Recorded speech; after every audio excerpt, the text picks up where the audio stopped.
Guardian Radio, your station for up-to-the-minute news and intelligent, interactive, and engaging conversations. 96.9 FM. The views and opinions of the hosts and guests are their own and do not necessarily reflect the views of the management and staff of Guardian Radio.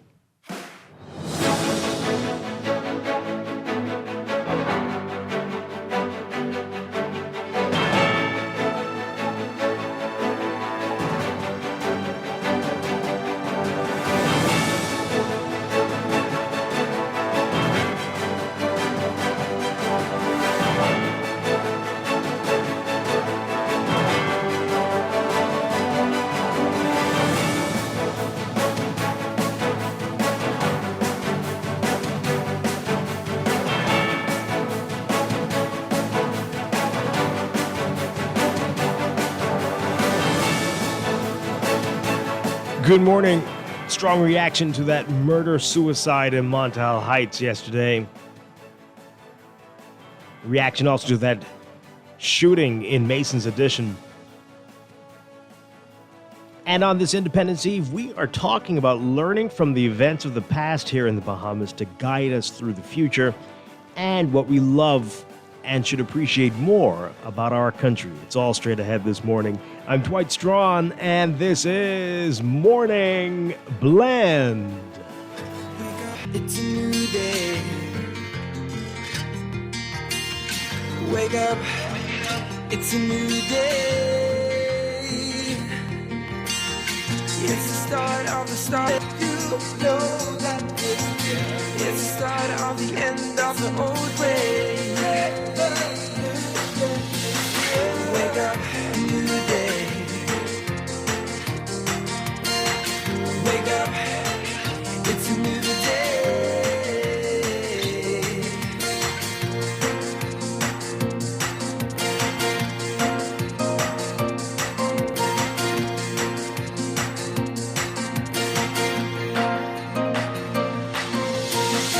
Wake up, it's a new Good morning again, Bahamas. It is Wednesday, July 9th, 2025, right? This is Morning Blend on Guardian Radio 96.9. Again, I'm Dwight Strachan. In a moment, Chester Robards will be joining us. All of that and more coming up on this Independence Eve. But first, it's time for the overnight, the latest breaking news from while we're sleeping, and the top national and international headlines this morning.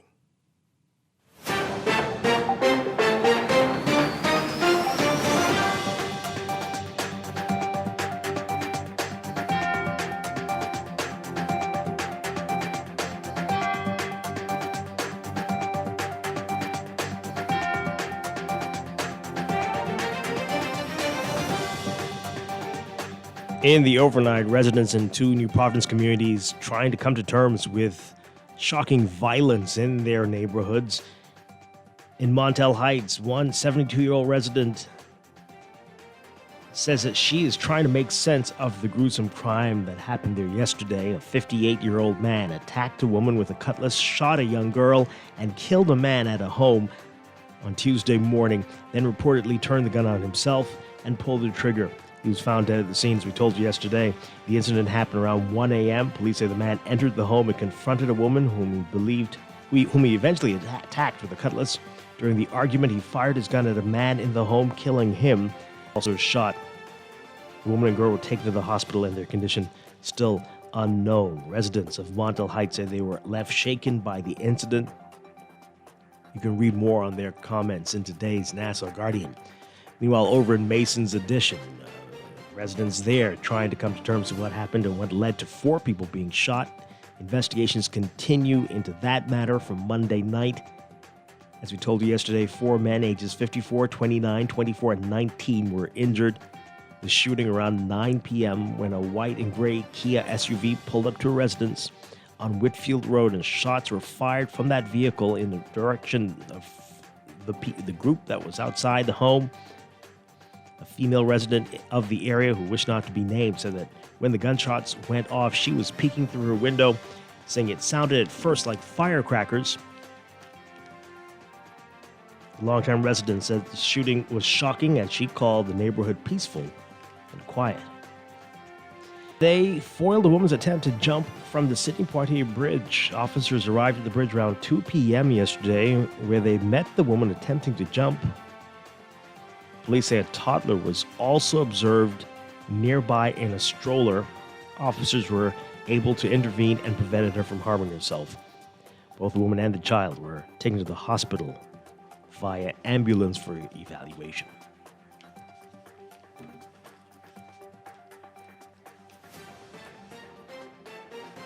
Bahamas Power and Light carry out critical upgrades to power infrastructure on Harbour Island in an effort to stabilize generation capacity and improve service reliability as the island's tourism grows.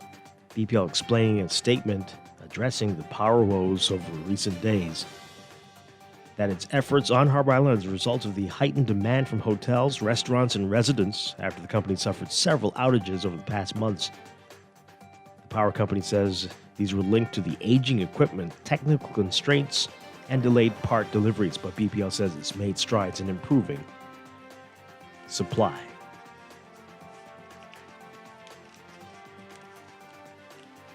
A man who went on a multifaceted crime spree in 2022 has been sentenced to 6 years as part of a plea deal.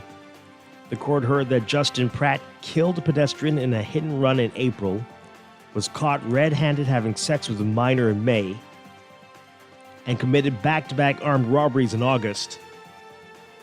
Pratt pleaded guilty to vehicular manslaughter, unlawful sexual intercourse, and 2 armed robberies when he appeared before Justice Dale Fitzpatrick on Monday. The prosecutor, Tabitha Frazier, told the court on April 29th that Carell Fortune was walking along Market Street when he was by a motorcycle driven by Pratt, who fled the scene. Days later, on May 9th, police officers were on patrol on Montague Beach when they caught the 20-year-old having sex with a 13-year-old girl in his care.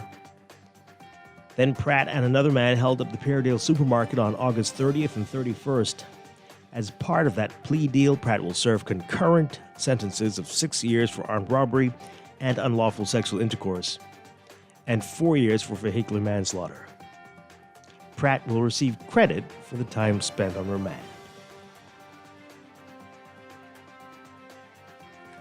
And a man sentenced to 20 years in prison for the rape and kidnapping of a 14-year-old girl plans to appeal his conviction and sentence.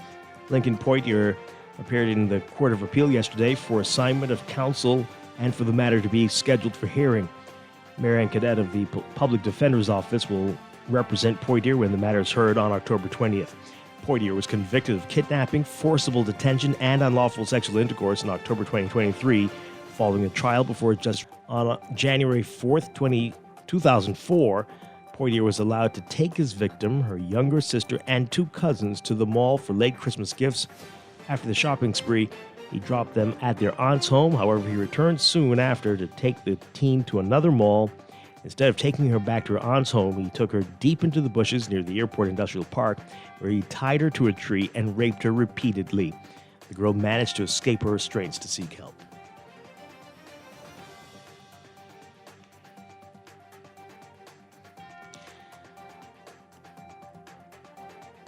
Overseas, as the search in Texas continued today for more than 160 people believed to be missing days after a destructive wall of water killed over 100 people, the extent of the catastrophe had yet to be revealed, as officials warned that unaccounted victims could still be found amid the massive piles of debris that stretch for miles.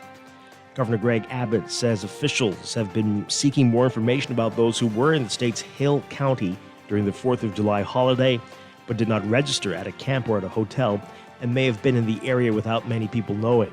The lowlands of Kerr County alongside the Guadalupe River, where most of the victims of the flash flooding have been recovered so far, are filled with youth camps and campgrounds, including Camp Mystic, the century-old all-girls Christian summer camp where at least 27 campers and counselors died. Officials said Tuesday that 5 campers and 1 counselor have still not been found.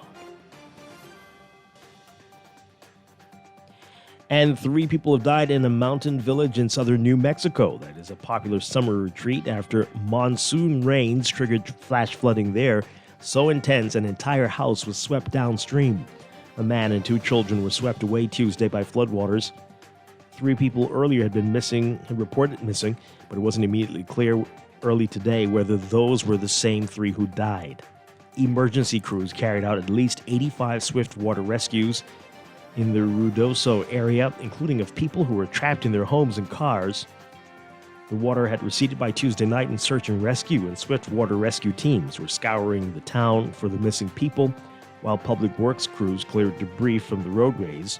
Some cars were left stranded in the mud.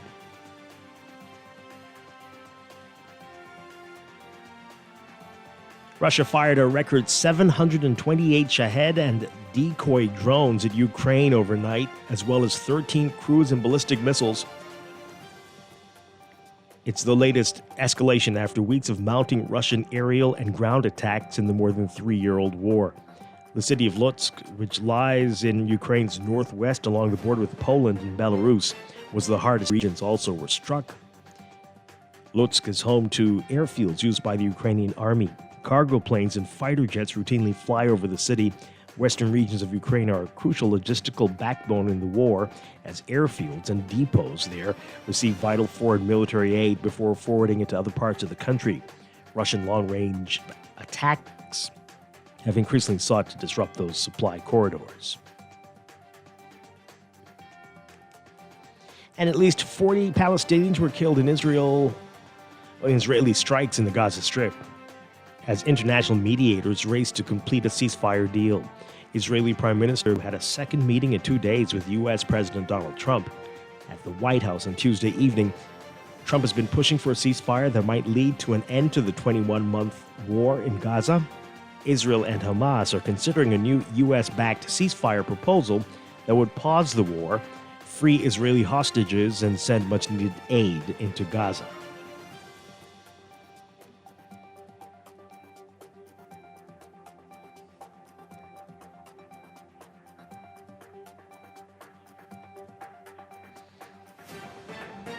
And 2 people died when huge rocks fell on their vehicle in Guatemala after dozens of earthquakes were recorded in a matter of hours.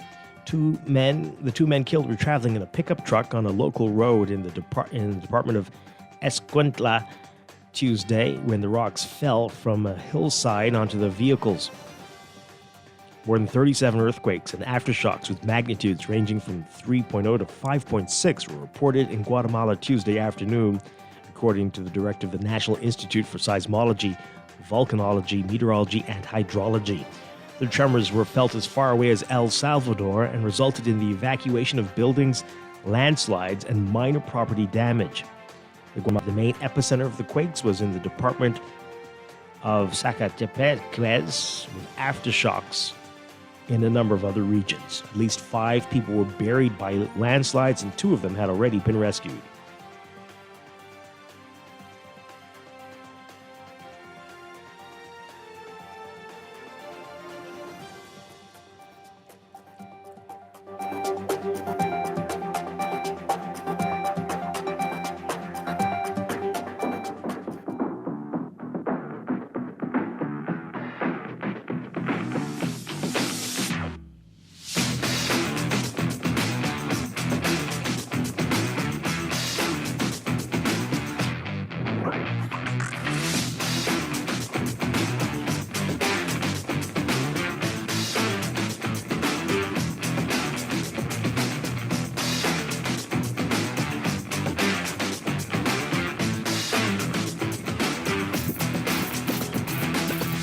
It's time for sports, brought to you by Kalik. Bangman big man DeAndre Ayton is all set to join the Los Angeles Lakers roster for the upcoming 2025-26 NBA season. And the 2-time NBA champion with the LA Lakers, Michael Sweetbelts Thompson, is optimistic about Ayton's title chances with the team. Ayton will be the third Bahamian to suit up for the storied franchise, joining Thompson and Rick Fox, who both won NBA championships in the purple and gold uniforms. The Bahamian center joined the team via buyout market on a 2-year deal valued at $18.6 million with a player option for the second season. Thompson, who was the first foreign-born player to be drafted number 1 overall in the NBA, said the Lakers will really improve with Ayton manning the paint. Read more on his comments in today's Guardian Sports section. And Bahamian Olympians Charisma Taylor and Anthony Strawn both earning second-place finishes in overseas competition this week. Taylor competed and continued her European tour, competing at the Meeting International Sotteville 2025, hosted in France. She clocked 12.87 seconds in the women's 100 meters hurdles, crossing the finish line in second place. Second to American Rania Jones. As for Strachan, she made her international outdoor debut in Italy, running out of lane 4. The Bahamian sprinter finished second in Series 8 of the women's 100 meters with a time of 11.85 seconds. From the WNBA, Caitlin Clark picking her Indiana teammate Alia Boston number 1, with Nafisa Collier taking her unrivaled business partner Brianna Stewart first in the WNBA All-Star. Clark, who had the first overall pick by being number 1 in the fan vote, said Monday that there was a high chance that Boston and Kelsey Mitchell, the Fever, would be on her team. Clark's other choices for starters were New York's Sabrina Ionescu, Las Vegas's Aja Wilson, and Phoenix's Satu Sabali, and she picked Mitchell as a reserve. Collier drafted Atlanta's Alicia Gray, Seattle's Mika Ogumike, and Dallas rookie Paige Buckers to complete her starting 5. And from the NBA, three-time NBA MVP Nikola Jokic has decided to delay a contract extension with the Denver Nuggets this season, according to a person with knowledge of the matter speaking to the Associated Press on Tuesday night, speaking on a condition of anonymity because neither Jokic or the Nuggets have addressed the matter publicly. It doesn't affect his status in Denver in the short term. He has at least 2 years remaining on his deal, $55.2 million this season and $59 million in 2026-27, along with a player option in 27-28 worth nearly $63 million. Jokic became eligible Tuesday to sign an extension that could have added 3 years and around $212 million to his contract. By waiting until next summer to sign, he would be eligible to add 4 years to his deal and even more money than his summer's extension would have guaranteed. At sports, brought to you by Kalik. Pop the Top is back and it's bigger than ever. Kalik, the beer of the Bahamas, dollars in cash and prizes. Purchase your favorite Kalik beer and look under the cap. You could be a winner. Free Kalik beer, free merch, or cold hard cash could be yours just for drinking Kalik. Kalik reminds you to drink responsibly, babe.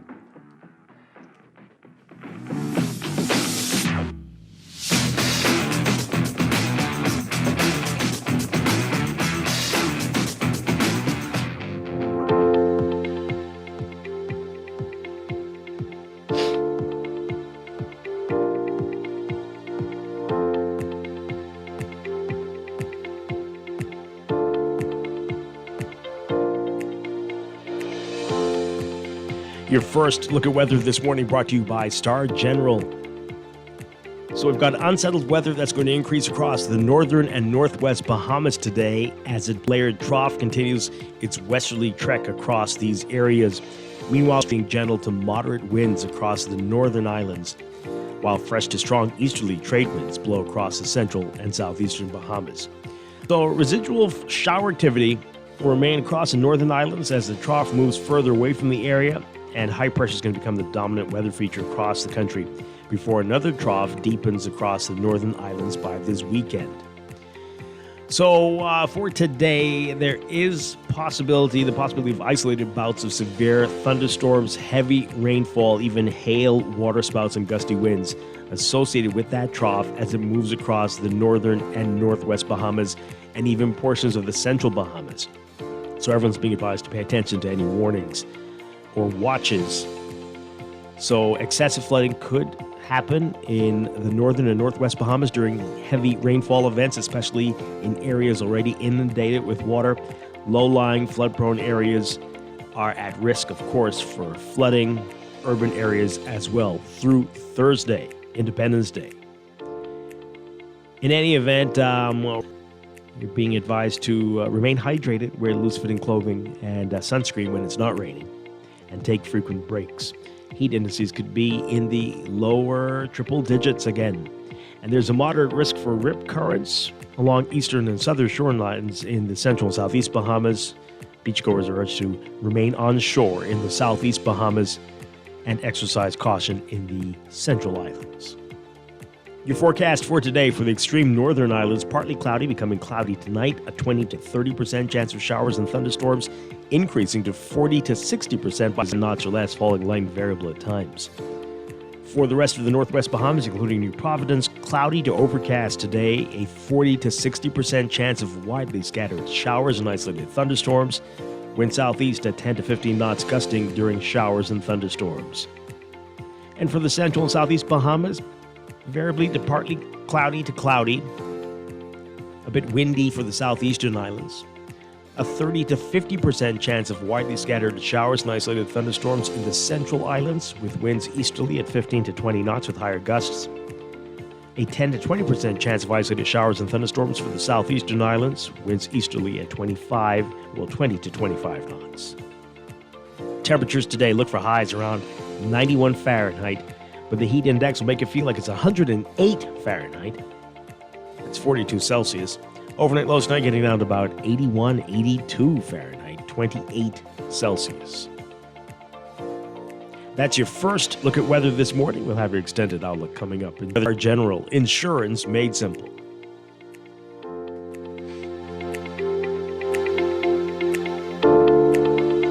Wake up, it's a new day. It is time for a break, but when we come back, we're discussing the day's top stories right here on Morning Blend on Guardian Radio 96.9. Your home for fresh news and smart talk all day. You know that it's the start of the end of the old way. Wake up, it's a new day. Wake up, it's a new day.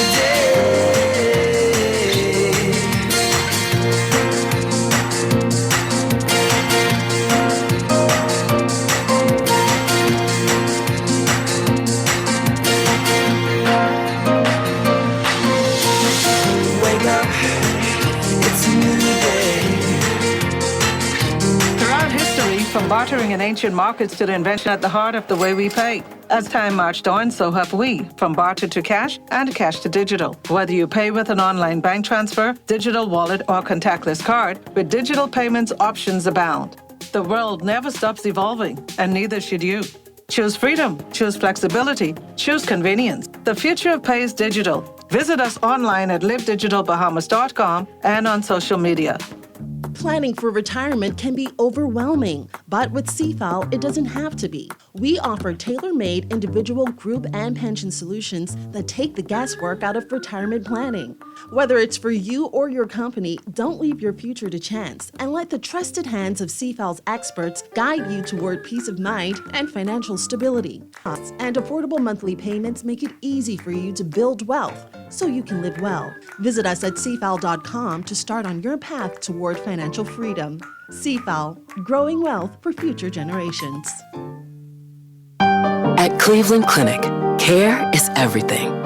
So when your primary purpose is to care for the world, you'd start with your community until you're accessible anywhere. You make complexities your specialties and put compassion before anything else, all to redefine what's possible for everywhere, for every care in the world. Cleveland Clinic. Abaco, get ready for the summer's official rum and beer lingo. Royalty Sounds present Found Fast. Found Fast. Saturday, July 5th, Morris Harbor, Abaco at the Royal Recreational Ground. Gates open 5 p.m., $20 entry. Ladies free before 8 p.m. with Nassau and Abaco's hottest DJ. Don't miss the beer drinkers versus rum drinkers competition. Right, pulling for the best side, Damn rum for me. Found Fast, July 5th, Abaco. Sponsored by Collect, the Bear of the Bahamas. Drink responsibly.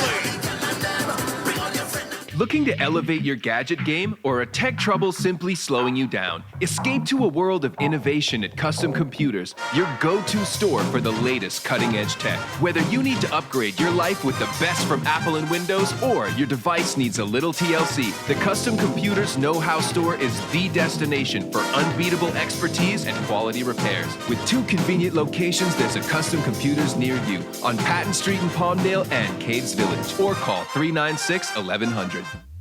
It's time to upgrade the way you enjoy at-home entertainment. Alive all your favorite channels and streaming apps, all at lightning-fast internet speeds with affordable bundles, and it's only a click away. Visit www.alivefiber.com to sign up now.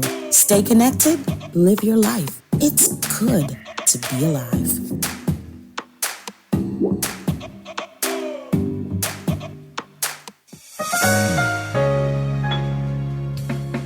Big plans, unexpected expenses, whatever life throws your way, Fidelity is here with loans tailored to fit any of your personal financial needs. With a quick turnaround and a built-in savings that pays you interest, we make battling unexpected expenses easy. Make that move today. Call 356-7764. Fidelity, we're good for you.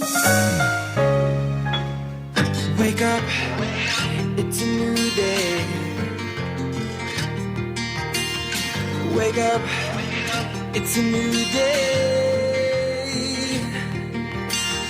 It's the start of a new way. Don't you know that it's the start of the old way? We are back with Morning Blend on Guardian Radio 96.9 and streaming live on GuardianTalkRadio.com and on the Guardian Radio app for smart devices. Also on your televisions on Cable Bahamas Channel 969 and BTC Flow Channel 612. You can tweet us at Morning Blend 969 or Facebook.com/Morning Blend 969 or text us on the Guardian Radio text line powered by BTC. 422-GR96, 422-4796, standard text rate supply. Once again, I'm Dwight Strachan. Joining me now on this Independence Eve, Chester Robards. Chester Robards, happy Independence, sir. Oh, is that what day it is? Good morning. Wow, okay. Well, we know who's not wearing their Independence colors today. Yeah, that's what day it is, sir. And we are getting ready, all excited. The studio's decked out. We're wearing our colors. For the 50th, we've got a special topic coming up a little bit later. We're going to talk with historian Christopher Davis about lessons from the past, learning from the lessons of the past, and guiding us into the future as a result of those lessons that we should be learning or should have learned. Wow. Okay. Producer's ready for us to move on. And we're also going to talk about what we should be thankful for and what we should love and appreciate about the Bahamas. So that's all ahead. But there is a lot to talk about on this Wednesday morning. Right now in the news.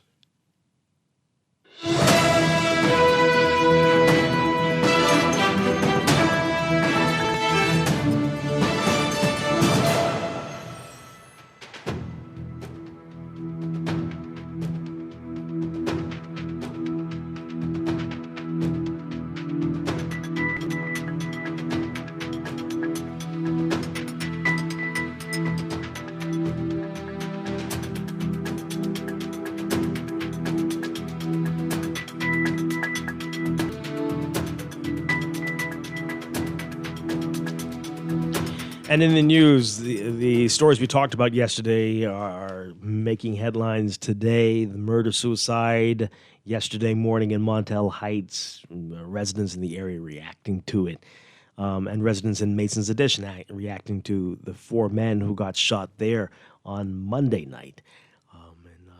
Just unbelievable violence in the country. We're going to get to those 2 stories in just a bit. This got a lot of attention. This police saying they stopped a woman who appeared to be about to jump off the bridge yesterday, the Sidney Poitier Bridge, and they intervened, thankfully, and there was a baby there as well, and or a toddler at least, and so got them to the hospital. And we know this has been a big issue. Well, we've been talking about it a lot in recent days, especially in light of that study from the Ministry of Health on teenagers in the country. We know we have a lot of people under a lot of pressure and not doing their best, not feeling their best right now mentally. So we're going to get to those stories that are making the headlines in just a bit, but there's some stories in inside the NASA Guardian today that are really... It hurts to read them. It really does. But I need to read them again so we can pay attention to what's going on here.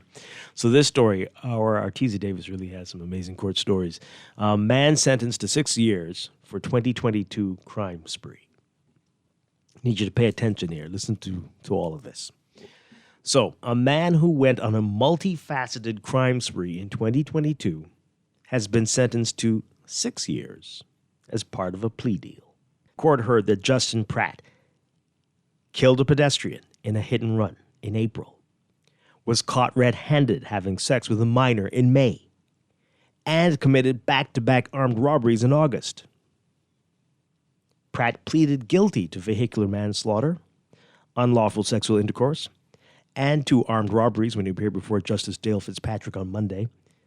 The prosecutor, Tabitha Frazier, told the court on April 29th that Carell Fortune was walking along Market Street when he was struck by a motorcycle driven by Pratt, who fled the scene. Days later, on May 9th, police officers were on patrol on Montague Beach when they caught the 20-year-old having sex with a 13-year-old girl in his care. Why in his care? Anyway. And then Pratt and another man held up the Peardale supermarket on August 30th and 31st. Is it 2 times or is it like overnight?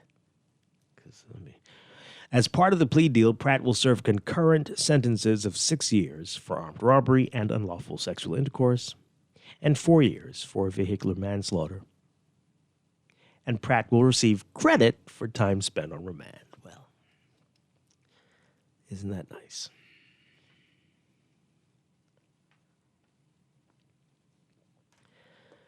What do you think about that, Chester?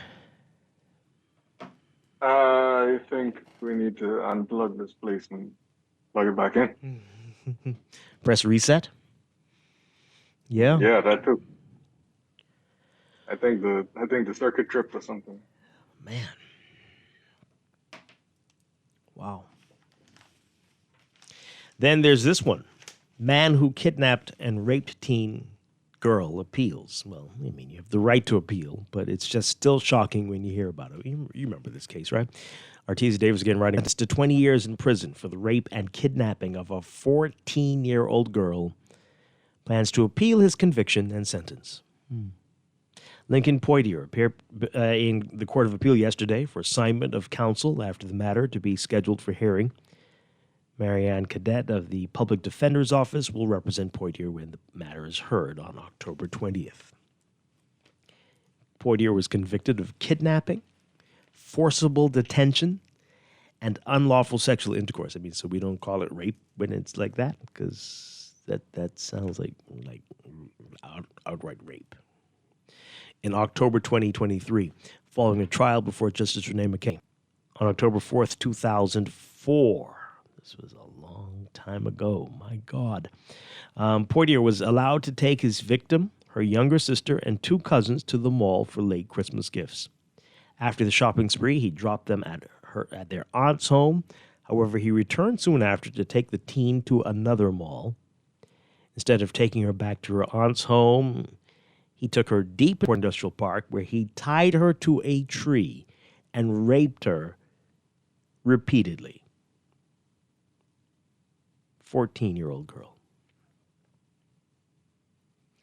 The girl managed to escape her restraints and seek help. Would it be wrong to tell the lawyer to do a terrible job in representing him? Is it just my crazy mind? That's me? Yeah? No, okay, never mind. I agree. Yeah, right? I mean, like, oh, wow. Let's talk 323-6232. Not the type of things you want to be talking about right before independence, right? I mean, because we're supposed to be looking at the happy, wonderful things going on. But this is happening amongst us. It is. And has always been, and unfortunately might always be, especially if we don't get a handle on it. 325-4259. Call us toll free as well, 3720. Wow. Caller, what do you make of that? Good morning. Hi, turn on the radio for us, please. Hello? Hi, yeah, we can hear you. Morning, Cousin Dwight. Sorry about that, man. Sure. Chester. He's still there. He's Listen, there.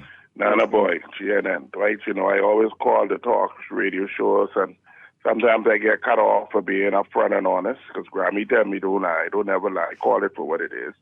Right? These people ain't serious. Our politicians, our lawyers ain't serious, Dwight. They're not serious. We are a corrupt nation, and we following through. Everybody else around us knows that we're corrupt, except us, who keep putting our heads in the sand for political purposes, Dwight. Now, the stuff that you're talking about this morning, Dwight, what we need to do, Dwight, and Nana Boy can say this again, we need to follow these frivolous cases. And last week I told you all, our Minister of National Security is giving them, how you can give someone a plea deal if he plead guilty? Huh? Obviously you get all the information you need, or he just say, man, I do that. A plea deal, from what I understand in the United States of America, is when the state needs something from you, or you need something. You all sit down, wake out a deal, and you come to some agreement. But if I say, Dwight, I guilty of stealing Dwight's car, no, I mean, they all are. All of those can be considered. The thing is that you've saved the court's time. You confess, and we've been told this already. Automatically, what is it, Chester? Is it a third or a quarter of the time off? So that's it right there. We don't have to waste energy on lawyers and get a judge for this. Yeah, but Dwight, I understand what you're saying, Dwight, but in every case, Dwight, a plea deal, Skittles? Well, the thing is, are they the deals? Right? I think so. Yeah. Because all of that, what you call up just now, that fella should have been in jail for 25 to 30 years. And we got to get rid of this concurrent. We've got to get rid of this. Wayne Monroe said that that's just how it is, but we have to get rid of concurrent sentencing around here. This is but Wayne Monroe also said 80-year-olds could technically give consent too. He said that too. You know what he meant by that. But I mean, something is not right. We need some reforms. We need some reforms. 6 years. Right, 6 years. See, let's look at it seriously. 6 years. How much months did he get off? 4. Well, he's been 9 months. Yeah, he got credit for time spent on remand already. So and he got credit for time he spent up there. And he got a plea deal. So, like I said last week, right? Do we remember the names of the victims? Because it seems like the victims don't get nothing. But we could plea back and give time back, all kind of parole and all kind of nonsense to the criminal, and nobody know the names of the victim or know the victims. Right? We get this thing upside down. Thanks for taking Nana Boy call. Thank you very much. Appreciate it. We feel it as well. Let's take another call. Good morning. You are on the air live. Dwight, good morning. How you doing? Doing well. Good morning. So the term concurrently versus the term consecutively, it seems as if our judicial system has a love affair with concurrently. Yeah. And they have a dislike arrangement with consecutively. I don't even know if it's allowed. Based on what the lawyers are saying, if it is allowed, somebody text me, let me know. But it seems like that's just how it is here. That's great. So our lawmakers need to change it. That's where I'm headed. Or at least give the judge the discretion to say consecutive. Yeah, so my question is at least two. One is, are the judges confined to how they are able to apply consecutive and concurrently? It seems so. And if there's no flexibility, then it points us to the legislatures. Because much of what you just outline, and me as a citizen, I do not think that the time matches the crime. And you and I know that in psychology and in the study of human behavior, the two greatest motivation is pain and pleasure. And in this particular case, for the prisoner or the person sentenced, which one you think he walked away with, pain or pleasure? So I think in our sentencing, there's something that doesn't make sense. If I know the judges, the attorney general, and the lawyers, and all of them understand that humans respond to comfort and discomfort, and then the laws are ineffective. I will wrap up on the idea of crime by saying this, is that for the last decade, we have discussed the ineffectiveness of Bahamian law from two perspectives: enforcement, but most importantly, from the point that it is too lenient in many respects. And I believe that until the leaders and civic society accept that lenient laws are not going to have the outcome that we expect, we're going to continue to have the problems that we have. Yeah. Finally, Dwight, tomorrow's Independence, 52 years later, and I understand you're going to have a very important and exciting guest on your show. I'm going to be listening. Wonderful. I'd like to say in advance, Dwight, quickly that the Bahamas 52 years later, for me, there are lots of things that I can be concerned about and upset about. But there's still a lot of things that I can be grateful for as a country. Indeed. One of the things that I'm grateful for as a country is that, notwithstanding our challenges as a society, we continue to be a country where many of our neighbors from around the Caribbean, from Barbados and Trinidad and Jamaica and Haiti, continue to migrate to the Bahamas for opportunity and for a better life. And that says volumes about what we take for granted here. So I'm grateful that we can be a country that attracts other people to the work and the effort that we've made here as a society. Have a great one. Okay, thank you very much. Happy Independence to you as well. Let's take these calls. You want to go on before we? Yep. Mm-hmm. What somebody brought up, I think they're trying to say about the case, especially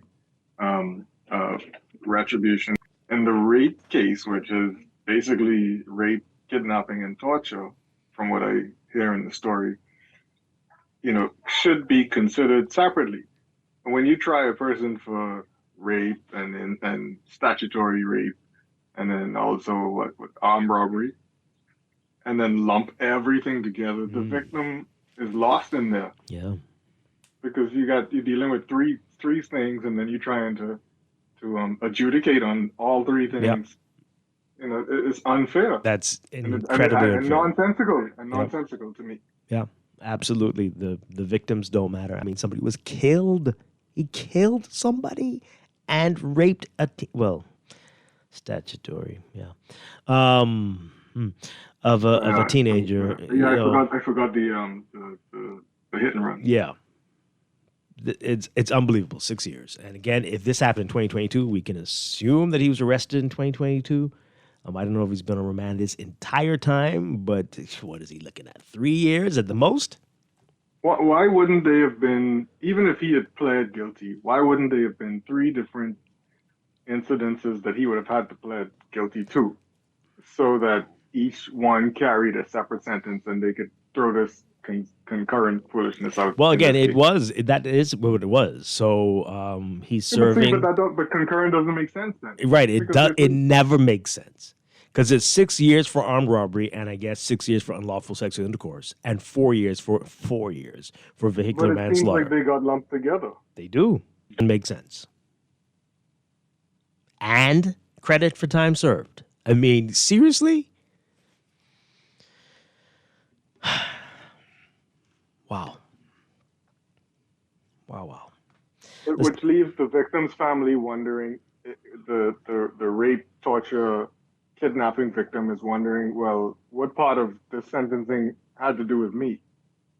The family of the guy who got killed wondering. Okay, well, remember now the rape torture one. That's a different guy. That one got 20 years.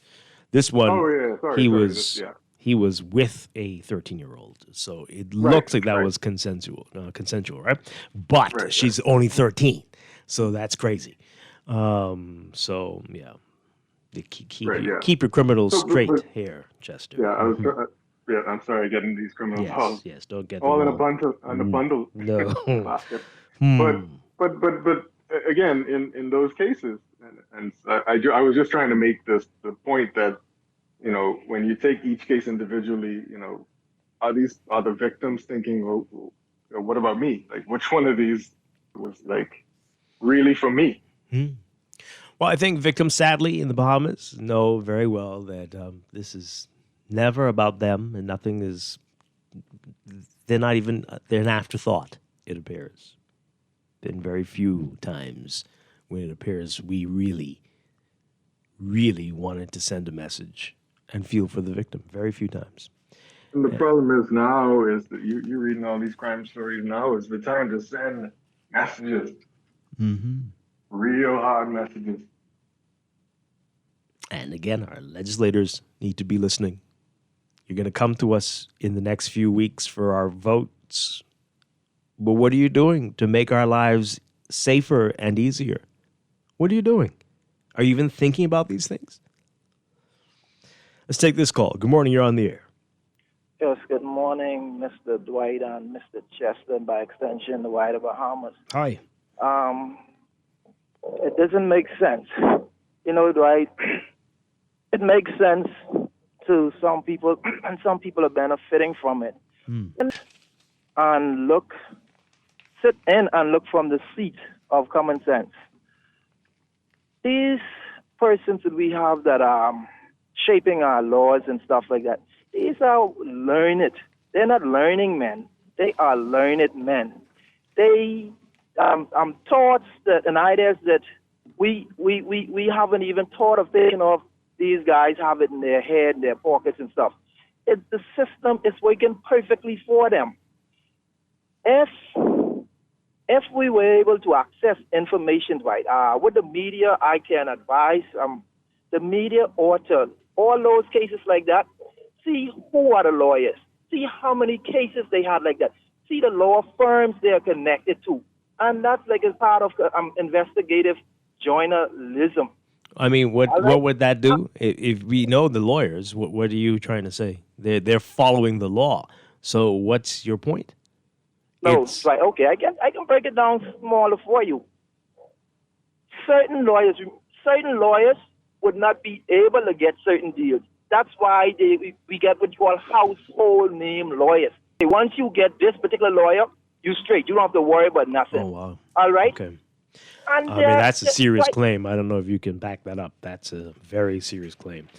I don't know what you're suggesting, but that's dangerous. Dangerous stuff there. But okay, I hear you. Well, what do you make of that? I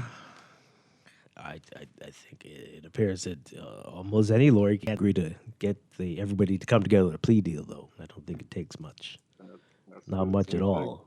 So let's not go there. Now, if you want to say we need the lawmakers to fix this stuff, let's stick to that. Let's stick to that. But anyway, caller, what say you? Blend. Hi. Well, I'm looking at a moral issue here. You can help me if I'm wrong in my thinking here. If I'm able to rob a bank, the monies are marked, they're traceable, and I'm able to take that same money and afford legal fees with it. If I'm able to do that over and over again, I'm pretty sure it should play on the mind of the legal profession where, I'm actually earning money that has been not properly earned. And that's how I'm building my profession. Maybe that has gotten to the point where they just don't care anymore and we are indispensable. Because if I'm able to rob a bank and pay you the money that I robbed the bank to represent me, I figured it'd be a cool, because you could be cleaning the money up for me now because you're representing me. So you don't know what these legal minds are doing with money and where the money came from. I have a problem with that, man. I mean, this is centuries. This is a centuries-old quagmire. I mean, what are you talking about? This is not a new thing. That's why many of us would never want to be lawyers. But I hear you. But as long as I guess they can sleep at night, everything's fine. okay. Well, once they can sleep at night, Yeah. then everything's Oh, fine. trust me, they're sleeping very well. That's exactly where we're heading. Then. Man, if anybody's sleeping well, especially if you are representing all of them, the known ones, you're sleeping super well. Good morning, caller. You're on the air. Yes, good morning, Jester. Good morning. First, please. Yeah, I was in the back. I just walked. Right, these type of situations. The last caller, I'm not going to be naive and dismiss what he said because, when we listen to the voice notes and anybody who goes to court and knows the intricate system, let's take, for instance, the drug bust, right? When time for a person to be released, then he said if he don't pay $50,000, he would spend an extra year or two, right? And now you look at a case like that where the hit and fun, I call it hit and fun because that guy's having fun, okay, in jail. That's what I call it now. And then I haven't heard anything about any financial rewards for the victim. Ha! All right? Like you say, well, if you don't pay this, you spend extra time. But the thing is, and I'll chest the term there also because when you look at it, they convoluted all these cases together. And so, I mean, like I'm telling you, Dwight, any street person, they wouldn't come on the radio and say this, right? When a lawyer goes to court, he is familiar with everybody in the courtroom. And so I'll just leave it like that. Everybody knows everybody. And we are a small country and, money speaks. And even so, the commercial which you always run about, we want to know where in everybody yard and how you pimp off. But, I can't remember verbatim, the BS, right? Crime Stoppers.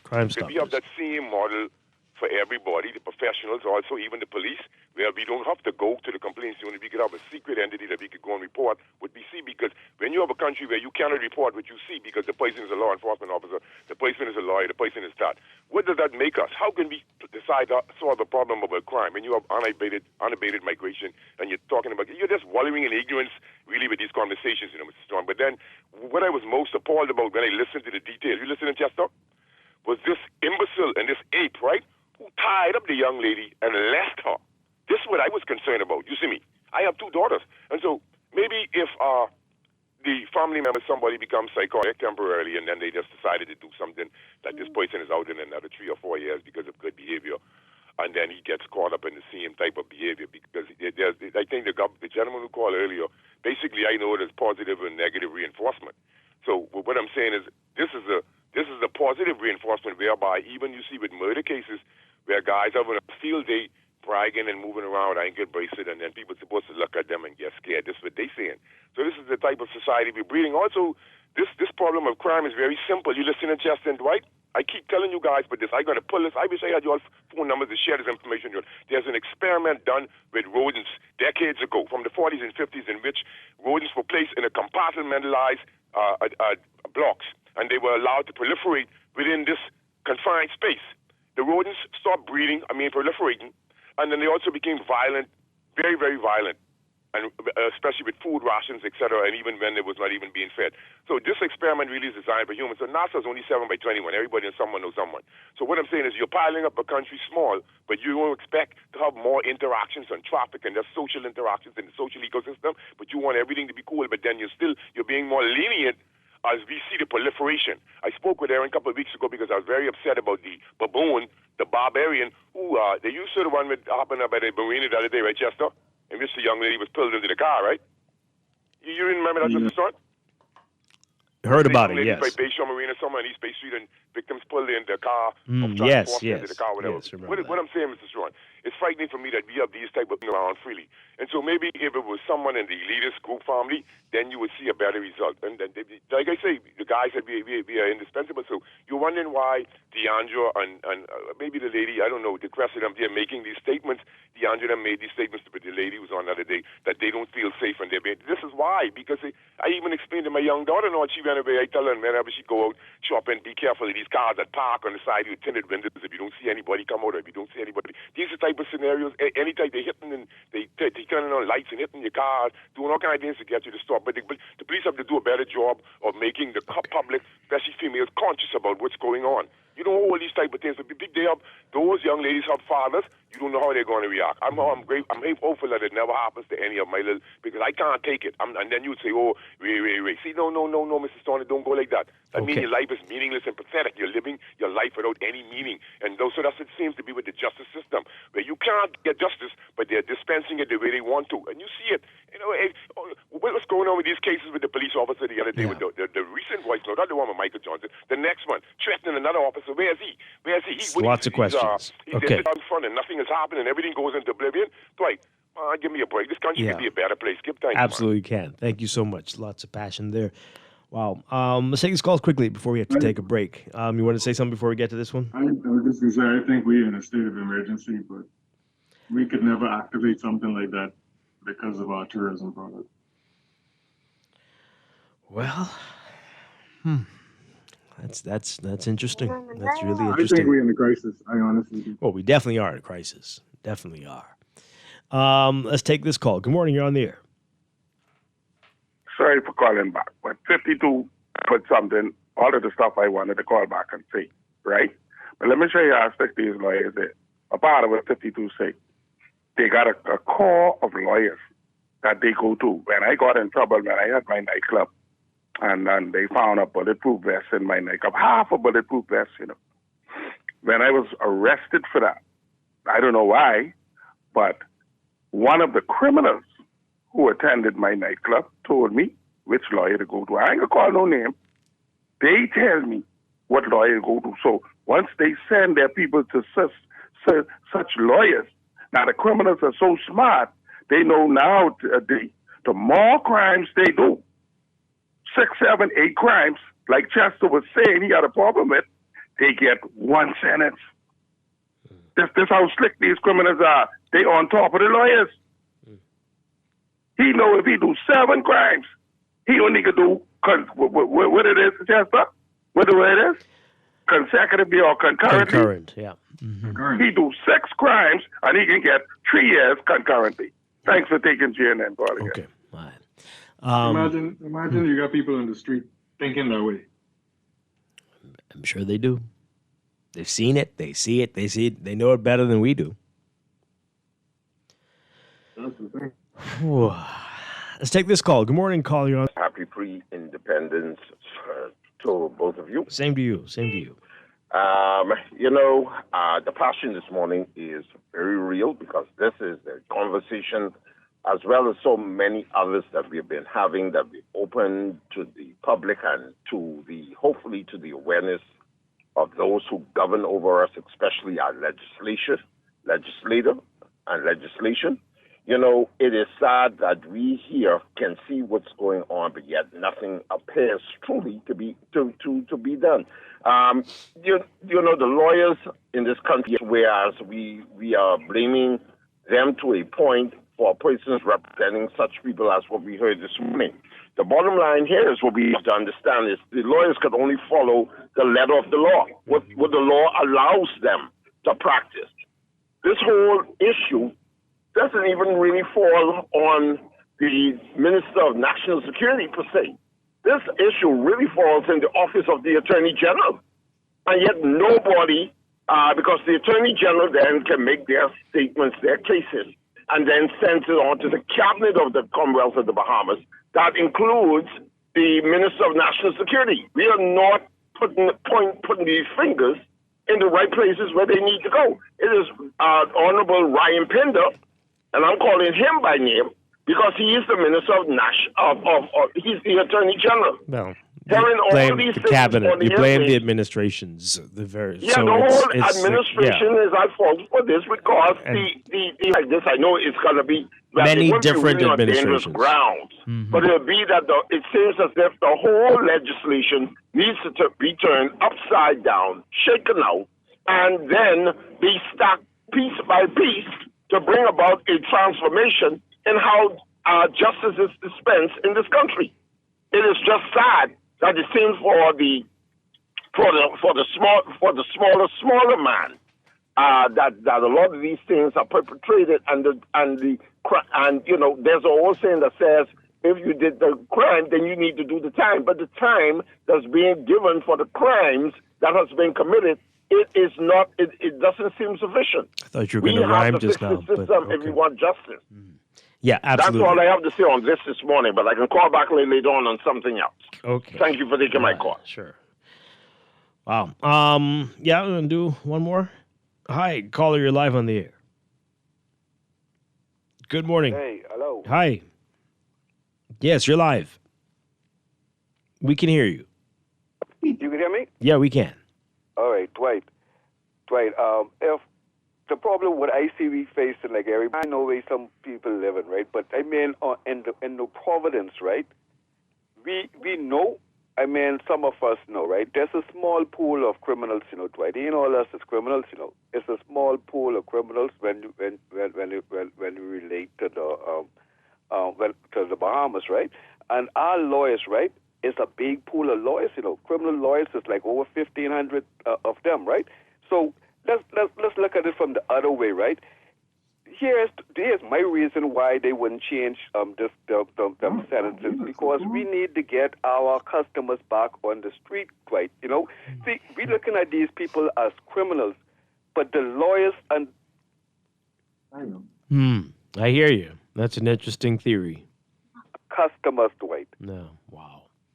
So we have to look at that. I need you use a good analyzer. I need you and Chester to analyze that, man, and see if it really, because, Dwight, why would you want criminals to be back on the road for doing the type of crimes what they've been doing to the elderly, the young people, and why would you push to get these people back on the road if they're in your customer, Dwight? Wow. And then have the nerve, so many of them, to run for office. And then right? Dwight, man, these customers, man, Dwight, you all have a nice day. After, ask you to vote for them after that person who robbed and raped them. You represented them and get them back on. Anyway. Wow. Let's read these text messages. This person says here. Who are you talking to? Are you talking to us, Chester Robards? Who you what? Absolutely not talking to you. Okay. This is serious text here. This person says, as a survivor of childhood sexual trauma, now almost 60 years old, still don't take abuse against children serious enough. Not at all. God help us. Wow. That's rough. Yeah, I'm so sorry to hear that. Boy. Text just says, good morning, family ties. I don't know what that means in this context. Okay. What the court system would do is, let's say he's being charged 3 times with 3 crimes. The sentence that carries the most term is the one the judge goes with. Yeah, we get it. The concurrent, yeah.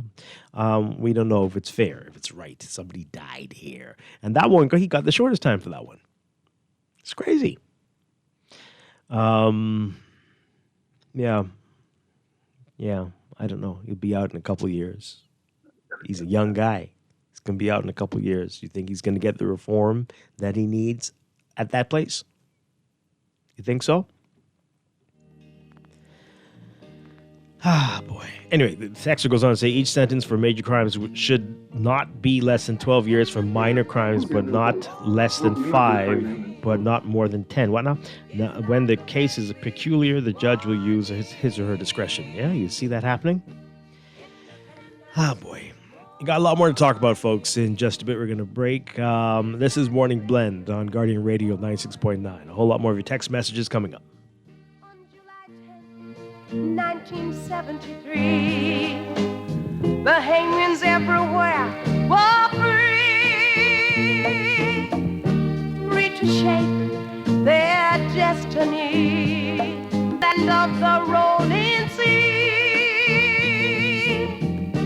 man and woman, boy and girl. This is Guardian Radio 96.9 FM, streaming on GuardianTalkRadio.com. and the Guardian Radio app, Nassau, Bahamas.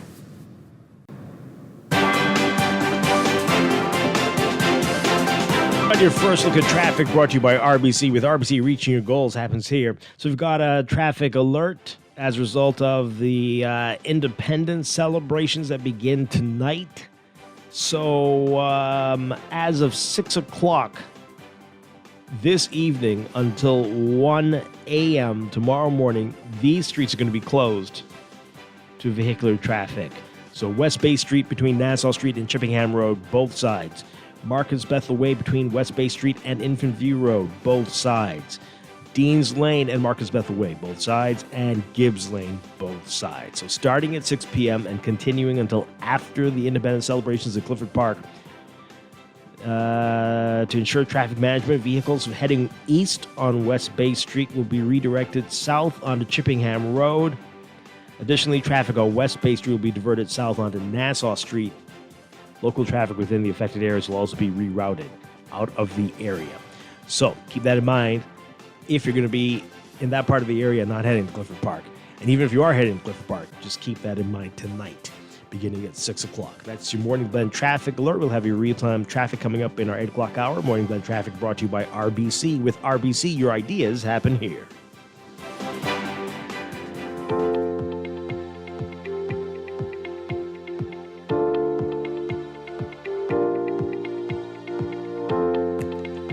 And time for another. Here's what's happening today. We've got unsettled weather that's going to increase across the northern and northwest Bahamas as a deep layered trough will continue its westerly trek across these areas. Meanwhile, strong Atlantic high pressure is generating gentle to moderate winds across the country. So for today, severe weather potentially for the northern and northwest Bahamas and even portions of the central Bahamas. We're looking at 40 to 60% chance of widely scattered showers and isolated thunderstorms for the northwest Bahamas, 20 to 30% chance for the northern islands, increasing to 40 to 60% chance by this evening. Better conditions for the central and southeast Bahamas, partly cloudy to cloudy and a bit windy today. Highs around 91 Fahrenheit, 33 Celsius, but the heat index will make it feel like it's 108 Fahrenheit, 42 Celsius. Overnight lows tonight getting down to about 82 Fahrenheit, 28 Celsius. More in the extended outlook and the tropics coming up in our weather check in the 8 o'clock hour. Weather check brought to you by Love on a Two-Way Street. Back Friday, July 11th at St. John's College Auditorium. Tickets $50 at Doc's Pharmacy and 17 Shop. Reserve yours today.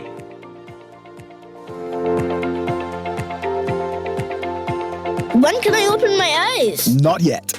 Okay, open. Do you see what I see? It just looks like land to me. It's our land, son. A wise investment that will grow with you. Invest in land with CIBC Caribbean and we'll give you US $250 towards your valuation cost and 50% off your loan application fee. With CIBC Caribbean Land Financing, you can choose to build, hold, or pass on to your children. Visit CIBC Caribbean.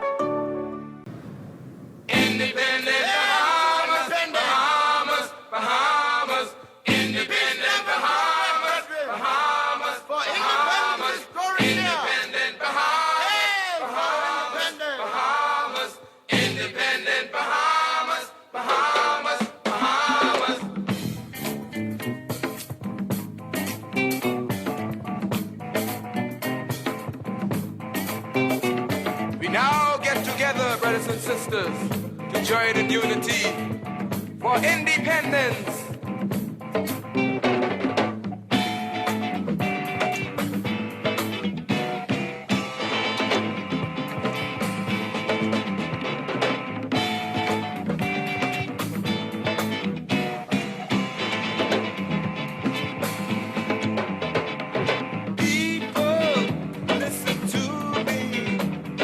We are back with Morning Blend on Guardian Radio, 96.9. Dwight Strong along with Chester Robards on this Wednesday morning, Independence Eve, right here in Nassau, and the capital of the Bahamas, if you didn't know.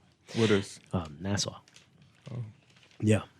So we are going to get back to your text messages on what we were talking about before. Just to, I want to remind you, though, that you need to pick up today's Nassau Guardian for the special Independence supplement in today's paper, the 52nd anniversary. Nice stuff in here. Yeah, some pretty cool stuff. So pick up today's Nassau Guardian for that. Lots of good, pretty Independence ads.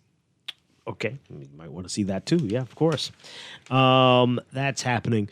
Did you hear about this? The big beautiful bill. You know what that is in the U.S.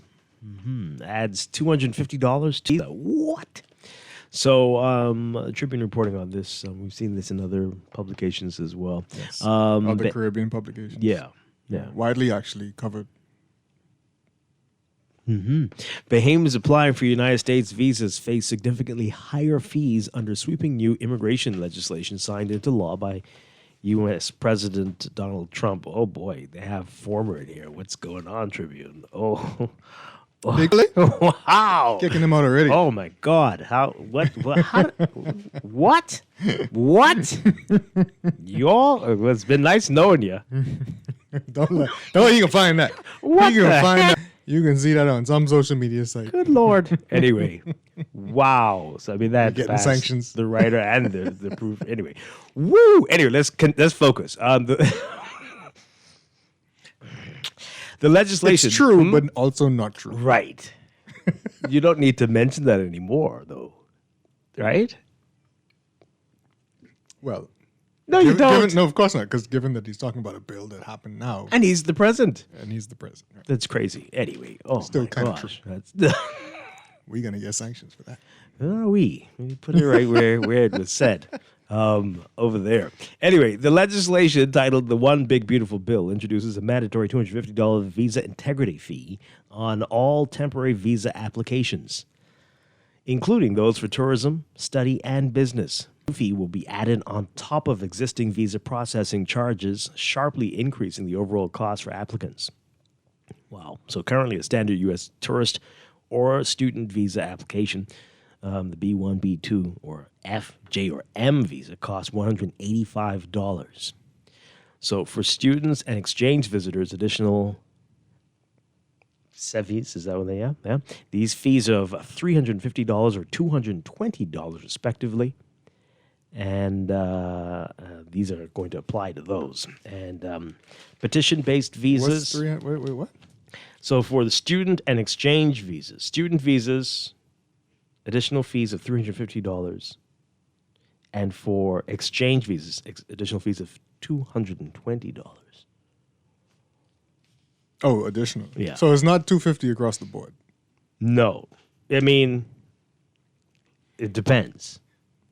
Well, I think they can get to it. So $350 for student visas, $220 for exchange visitors, petition-based visas such as work or cultural exchange programs, that's H, L, or O, P, Q, or R visas carry a $200 fee, while E-class investor visas cost $315.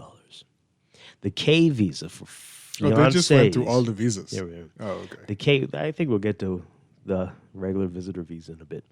The K visa for fiancés or spouses is priced at $265. There's a K visa? Okay. The $250 integrity fee will be assessed in addition to these baseline charges, pushing the total cost for a simple tourist visa, here we go, to $435. Yep. Wow. So applicants must pay the $250 visa integrity fee at the time of visa issuance. Refunds will only be granted under strict compliance, such as departing the U.S. within 5 days of visa expiration. Immigration advocates in the U.S. have described the bill as one of the most financially restrictive immigration frameworks in modern history, warning that it effectively prices out vulnerable populations from seeking lawful entry. Wow. Pretty much. $435.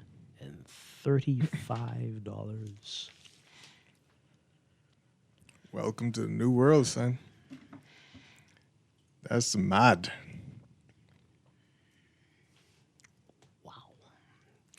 Let's get your reaction, your quick reaction to how that, you feel? folks. You're gonna renew your visa and pay that? You don't have a choice, right? Have you gone to get a police record anytime? What, recently? Bryce went up there too?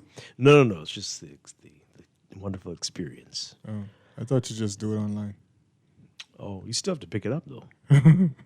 That experience is what, weird too? 323-6232. 325-4316.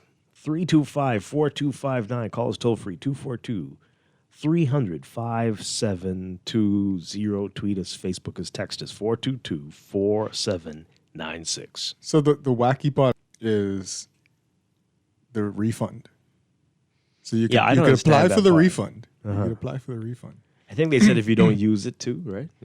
But I mean, what are you getting it for if you're not going to use it? I mean, you thought you might, and I think a lot of people had a visa they didn't use at all Really? for COVID. I don't know. COVID, you just said that just sat there for 3 years That's almost. true. That's true. Mhm.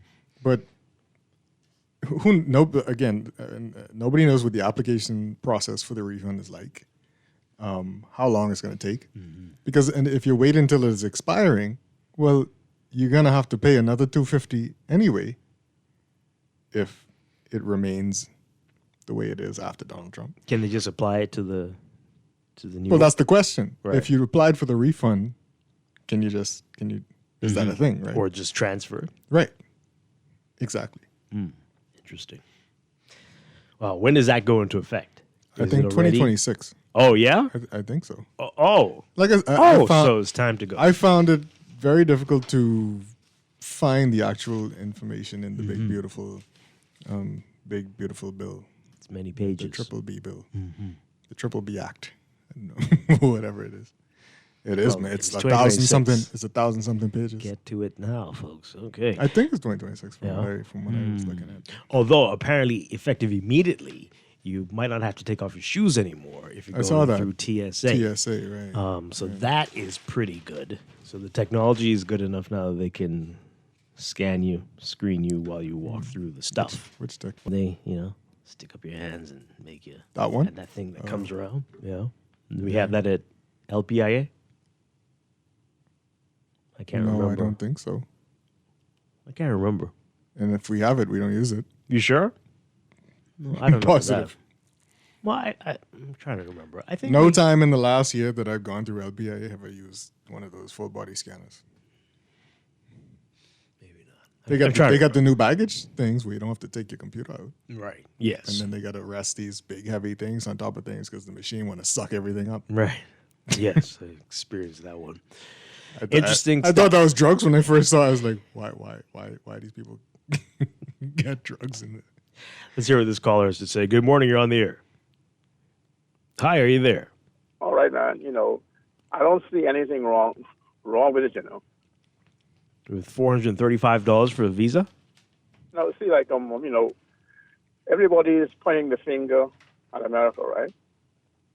But still, everybody trying to get there.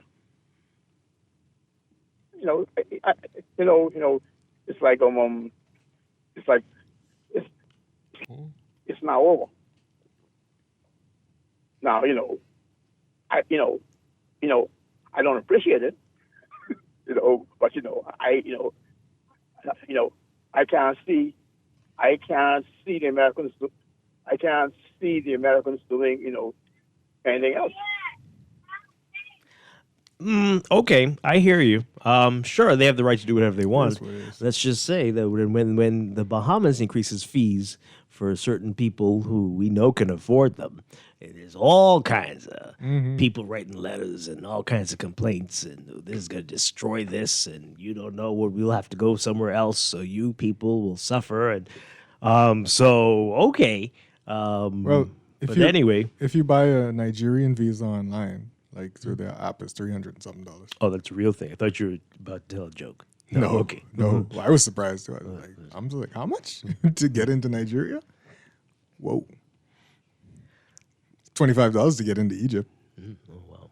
Okay. This person says this is just a little pain. Give it time to work. Give it work for who? Is it paying a little bit extra will never work for us? We do have the new body scanner thing, and it's in use now. Went through it last month. I feel like I did. I didn't feel go like through did. it. I've Yeah. never used it here at LPIA, so I don't know. These are some other text messages from what we were talking about earlier. Dwight, nothing will change in this country until we get rid of the corrupt Moses crew. We've been saying that for many years. I think a lot of them are already gone, people. So who are we going to blame now? This person says it profits the criminal to commit multiple crimes together. Certain categories of offenses should never be eligible for concurrent sentencing. Caller, what say you? Good morning. You're on the air. Hey, good morning, Dwight, and good morning, Chester. Good morning.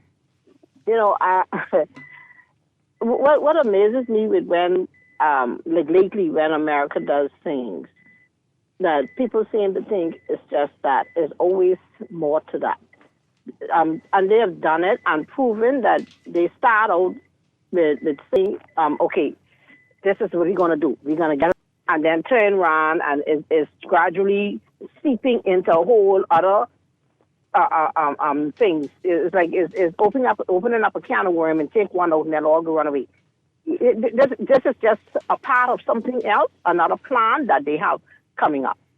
So I'm not going to take it to say, okay, it's just a visa. You know, if you want to go, you go. You don't want to go, you don't go. It's not just that. It's more coming. It's more coming. Lately, that's the way they've been behaving, so I have to see it like that. That's really outrageous. Oh, boy. And you can imagine what you're going to have to go through in order to get that refund. Yeah. Well, you understand? Yeah. Pardon? Well, as we said earlier, we thankfully don't need to have a visa to go to the U.S., but of course, if you are traveling through the U.S. to get to another country or going on a cruise, you definitely do need to have one. So there's that. But that's where my mind was going. Sooner or later, they got to make it mandatory. I mean, this present government that is in there, changing the entire makeup, they change that the Constitution has set down, and they're ignoring. So it won't surprise me if that comes up next. Okay, interesting. We'll see. Well, we have to decide if we... After that Tribune article, they definitely would be like, they still using police records? No. Oh, boy. This person says here, tourism is already down in the U.S. What airlines and cruise ships need to do now are to create itineraries that no longer need passage through the U.S. Most of their customers are coming from the U.S. Most are. But they do have quite a few of those. You can sail out of Puerto Rico and other places. Yeah. Although, to get to Puerto Rico. But the vast majority of them leave out of the U.S. Can you get directly from Puerto Rico to the Bahamas? Yes, you can. Without going to the U.S.? Yes, you can. Yeah? On what? Many things.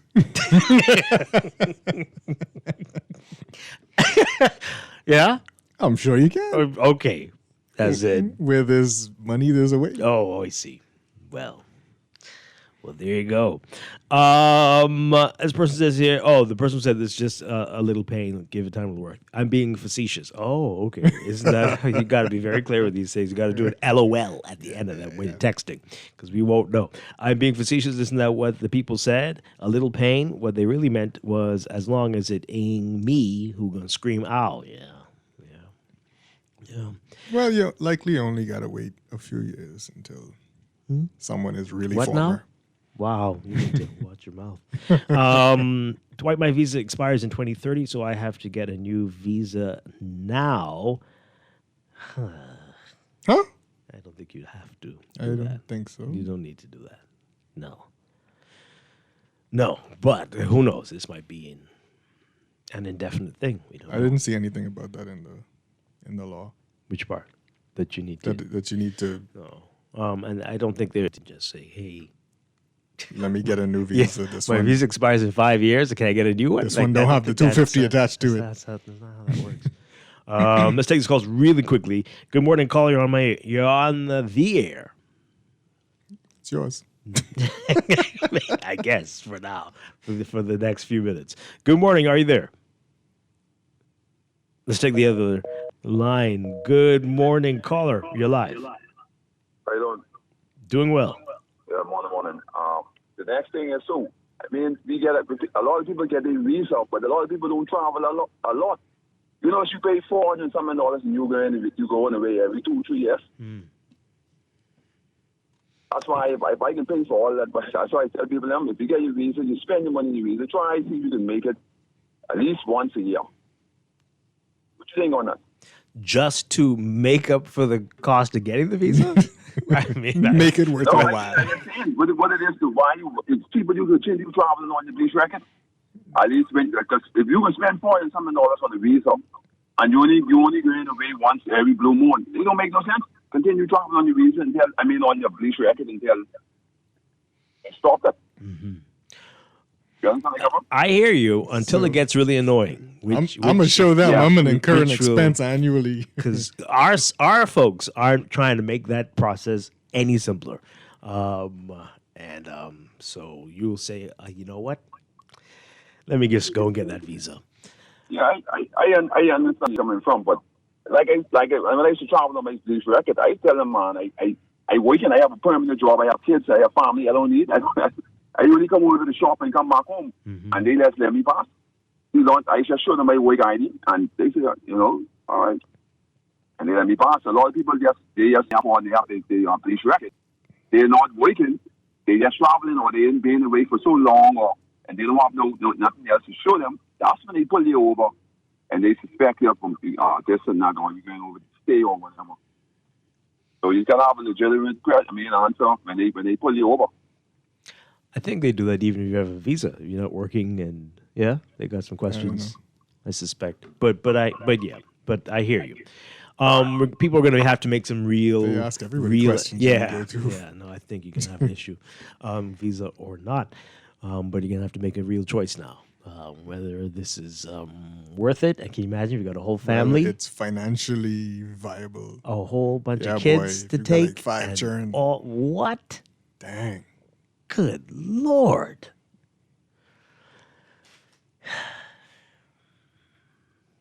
Interesting times. All right. So, let's squeeze that in, and then we got to take a break. Good morning, caller. You're on the air. Hi, turn on your radio for us, please. Hi. Hello. Good morning. Yeah, I can barely hear you, but anyhow,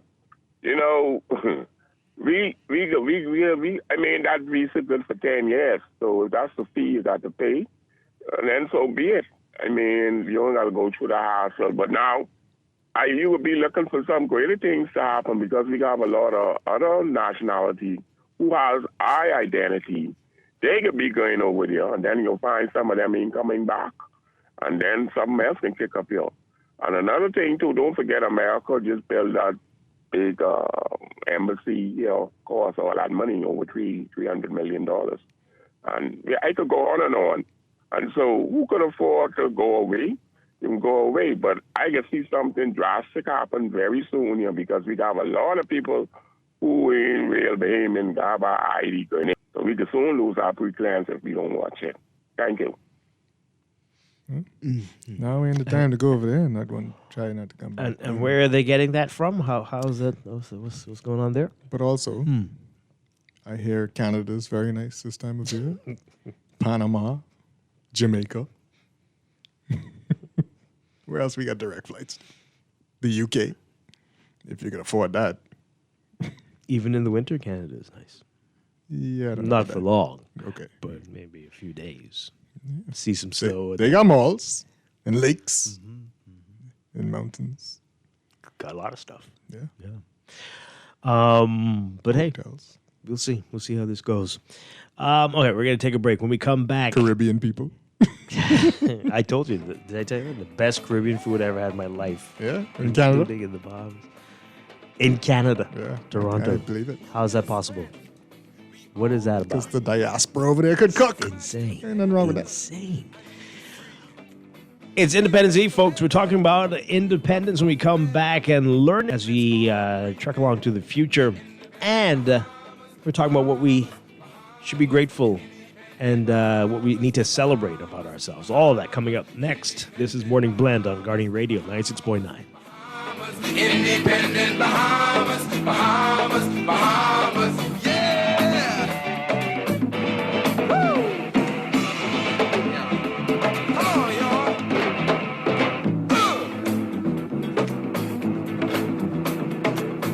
Abaco, get ready for the summer's official rum and beer lingo. Royalty Sounds present Found Fast. Found Fast. Saturday, July 5th, Morris Harbor, Abaco at the Royal Recreational Ground. Gates open 5 p.m., $20 entry. Ladies free before 8 p.m. with Nassau and Abaco's hottest DJ. Don't miss the beer drinkers versus rum drinkers competition. Right, pulling for the best side, icicle liquor. Can rum from Meet Found Fast, July 5th Abaco. Sponsored by Collect, the Mayor of the Bahamas. Drink responsibly.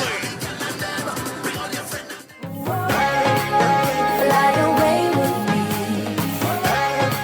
through the Bahama Keys. Tired of the hustle and bustle of Nassau? Fly away to the Family Islands with our fly-free offer for Bahamian residents. Stay at any of our hotels for 2 nights and get a round-trip ticket for free. Visit BahamasResidence.com for details. My Bahama land, yes, my country. Come fly away with me. In these very difficult times when crime is on the increase, you don't need tuition security. Get the best at Wemco Security, the company you keep. Don't delay. Call today or visit their office at 32 Collins Avenue across from Columbus Primary School.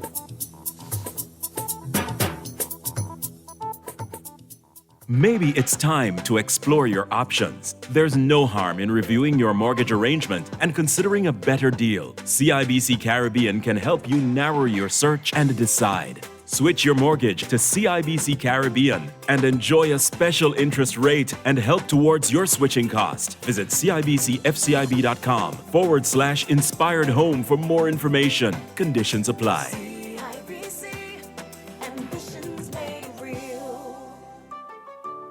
You try to rest, but roll with the best. For all your printing needs, there ain't no one better, no. For posters and banners, magazines and flyers. For window decals, greeting cards and newsletters. No job too big and there's no job too small. You name it, we can print it. Just give us a call. Let Print Masters bring your masterpiece to life. Located in the Nassau Guardian Building, telephone 302-2361. Screws and Fasteners World, Balfour Avenue and Palm Beach Street, has those hard-to-find fasteners for you right now. You can find stainless steel regular hex, carriage bolts, galvanized bolts, threaded rods, nails, self-tap screws, sex bolts, anchor bolts, turnbuckles, masonry tools, hand tools, and weed whacker strings. Check out the rope selection and car body fasteners too. Special orders are welcome. It's your #1 fastener store. Screws and Fasteners World, Balfour Avenue and Palm Beach Streets. Call 326-1976. Our answer is right beneath your feet. Buying land is a wise investment. You can build a home, hold it as collateral, or pass it on to your children. And with CIBC Caribbean, buying land is a bold move you can make right now. CIBC Caribbean is giving you US $250 towards your valuation cost and 50% off your loan application fee. Visit CIBCCaribbean.com for more details. CIBC Caribbean terms and conditions apply.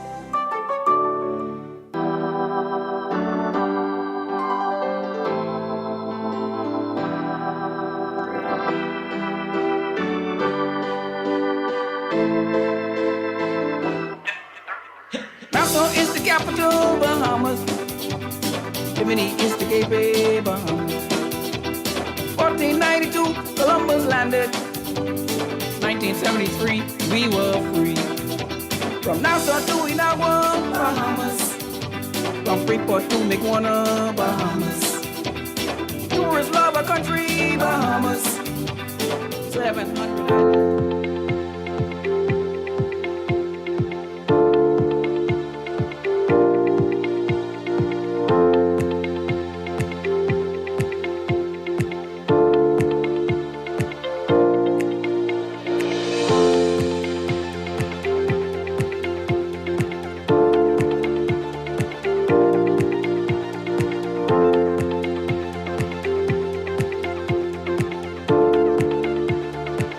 Your final look at weather for today brought to you by Sherwin-Williams Paints. So we've got unsettled weather that's going to increase across the northern and northwest Bahamas today as a deep layered trough will continue to move westerly across the area. Meanwhile, a strong Atlantic high pressure system is generating some gentle to moderate winds across the central and southeast Bahamas. So we could see some severe weather across the northern and northwest Bahamas and even portions of the central Bahamas today. And so we're looking at heavy rainfall, hail, waterspouts, and even gusty winds associated with the trough. And there is potential for excessive flooding in flood-prone and low-lying areas and areas already inundated with water. We're still going to have to deal with the heat indices that are expected to be in the triple digits, though, so keep that in mind as you make your way about today. Your forecast for today, partly cloudy, becoming cloudy tonight for the extreme northern islands with 20 to 30% chance of showers, increasing to 40 to 60% by tonight. And for the northwest Bahamas, including New Providence, cloudy to overcast today, a 40 to 60% chance of widely scattered showers and isolated thunderstorms. For the central and southeast Bahamas, partly cloudy and windy for especially the southeastern islands. A 30 to 50% chance of widely scattered showers and isolated thunderstorms for the central Bahamas, 10 to 20% chance for the southeastern islands. Highs around 91 Fahrenheit today, 33 Celsius, but the heat index will make you feel like it's 108 Fahrenheit, 42 Celsius. Overnight lows tonight getting down to about 82 Fahrenheit, 28 Celsius. In your extended outlook for Independence Day tomorrow, Thursday, partly cloudy to cloudy with gradual clearing throughout the day. Still about a 30 to 40% chance of afternoon showers. By Friday, cloudy to overcast in the northern and northwest Bahamas, a mix of sun and clouds elsewhere. Saturday, partly cloudy and pretty much the same for Sunday. About a 20 to 40% chance of isolated showers and thunderstorms for especially the northern and northwest Bahamas throughout the weekend. In the tropics are quiet. Tropical cyclone formation not expected during the next 7 days. That's your morning blend weather check brought to you by Sherwin-Williams Paints. Walls looking a little owl? Well, swing by Sherwin-Williams. They've got a fresh coat of wow, best customer service, bold colors, and bargain prices. They've got it all at Sherwin-Williams. Let's roll.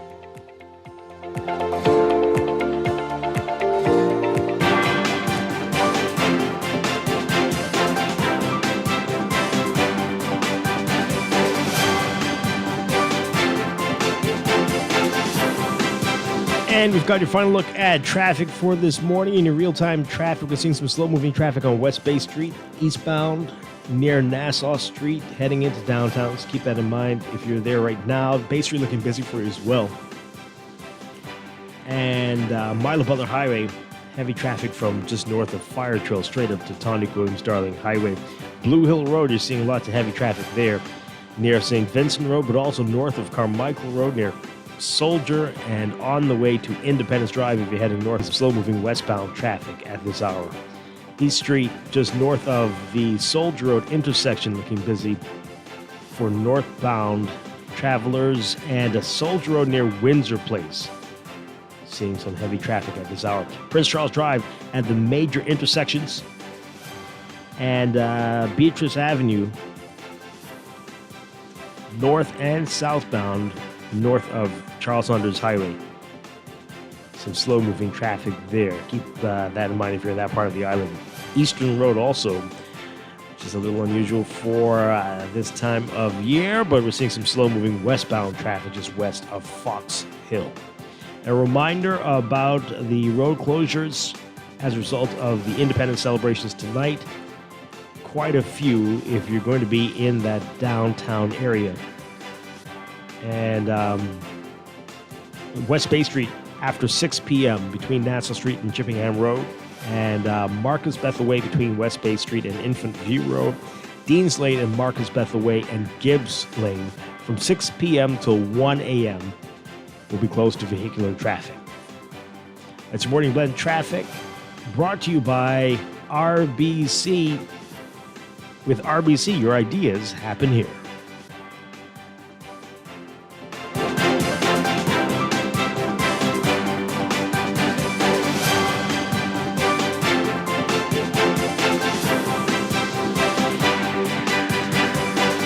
This is Guardian Radio 96.9 FM, streaming on GuardianTalkRadio.com and the Guardian Radio app, Nassau, Bahamas.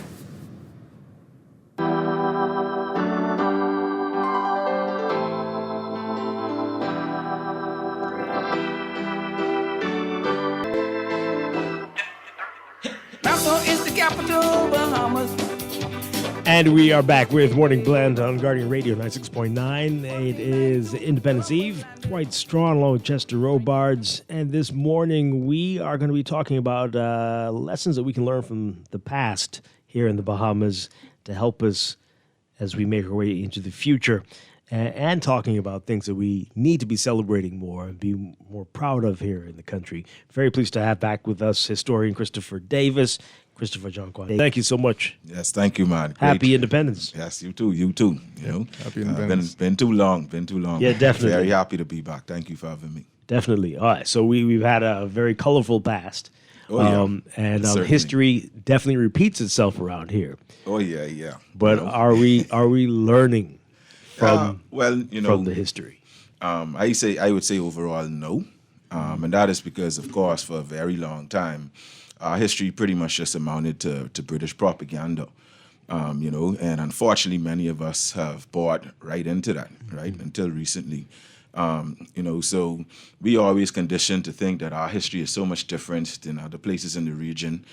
You always hear people say things when we're talking about unity, when we're talking about immigration, when we're talking about history, say things like, oh, well, the Bahamas is not in the Caribbean, and though geographically that might be so, it's not so culturally, socially, and I'm sure not politically, right? Yeah. Talking about is our actual struggle for freedom, right? So when we talk about national heroes, when we talk about national honors, when we talk about these events that are all interconnected, we tend to view events as just events and not this sort of interconnected chain of the struggle for freedom in the Bahamas, of which many people actually lost their lives, some of whom I want to get in today, featuring some articles actually from The Guardian, if you all don't mind. Okay. And I think it should be pretty cool. And it began essentially at least in 1734. I would actually say 1720, when the first warriors of John Canoe arrived in the Bahamas. And I would say that it's ongoing to this day, right? And it's a very complex thing, actually, right? So even when we talk about things like independence, this is one of those cases where two things can be true at the same time, right? So we are an independent nation, and I heard even now, we have a very rich and vibrant journalist community, a very rich and vibrant democracy, though it gets toxic at times. But people express their opinions, let you know exactly how they feel, and not always in a passive way, even though we have this myth that Bahamians are so passive. I would say that a lot of people don't seem to be afraid to tell you. Oh yeah, certainly. Yeah. I would say that we certainly aren't a passive people, particularly when you look at the struggle for freedom in the Bahamas, of which I mentioned many have lost their lives, right?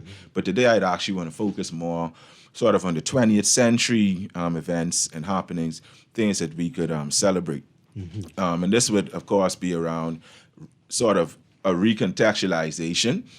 We do require, though this is a sort of hot button word, some revisionist history, a lot of it actually, but not in the context of which is usually used, which is a negative context of people trying to whitewash history. In this case, not to use a pun and promote my book, but we need a little black rinse, right? So in this case, I would like to start even like with in Inagua, right? So we talk about this industry known as the salt industry. We even sort of look back now, and I spoke with, I could call his name, but a very well-known, I think he's been on Guardian a few times, agriculturalist, young guy, known him for years, and he said, well, it's the government of the Bahamas that destroyed the agricultural industry, right? And many industries in the Bahamas, which is so on one side. So first of all, you have to consider this UBP. Remember, we had this fella called Stafford Sands, right? Some people call him the father of tourism. Some go as far as to say the father of Bahamian industry. And he was the one, in a sense, that began to push us in certain directions. If you had to say he was the father of a particular industry, it would not be tourism. It would be offshore banking, with his links with mobsters like Maya Lansky and Lassie Luciano, and allowing them to launder their money here. And then this big burgeoning of tourism caused us to start to turn our back on these agricultural industries. But a key factor in these agricultural industries were, remember, we like to use this word subsistence farmers. But this subsistence farming, we acknowledge, we had a system here called the truck and credit system, right? You could make a parallel, I won't get the crazies out, but we could make a parallel with Haitian history when, Haiti was the richest nation in the Americas during and a little bit after the revolution. As that started to dwindle, I believe it would have been Henri Christophe, the emperor of Haiti, who would have been like, man, listen, we was the richest colony because of sugar, man. Y'all ain't want to go back to these plantations and start producing some sugar. And of course, the people were like, hell no, he lost a lot of popularity because of it. So at that time, we're talking about this huge transition from being subsistence farmers, sharecroppers. We're talking about the sponging industry, the salt industry, which would bring me back to Inagua, and all these industries that were pineapples, which are highly exploitative, right? And our pineapple industry spurred bigger pineapple industries in places like Hawaii, when the fella Dole stole the prototype. Now, I's a Kid Island man, so I can say Kid Island, but some people say Elutra. It's this big debate on who was the first to do the pineapples. Though Elutra were the ones who were the best at it. I'd never heard of Cat Island with pineapples. So the prototype. You've heard that, Chester? Nope. Wow. It's a tomato and a pineapple, if I remember off the top of my head correctly. But the big prototype that Bob Dole, you could Google it, it's actually a picture of it. It's like in the history of Dole Juice, the popular juice company, and they took that prototype, which is like a pineapple almost as big as the man torso, and he took that to Hawaii and created this huge industry that then died here. But when you start to move into wearing nice suit and tie, the places where you were once excluded from being in, the hotels, downtown, Bay Street, the tourist areas where the casinos are and all of these things, you have been restricted from that. Now you could go there, not just go there, but you could work there now. Wow.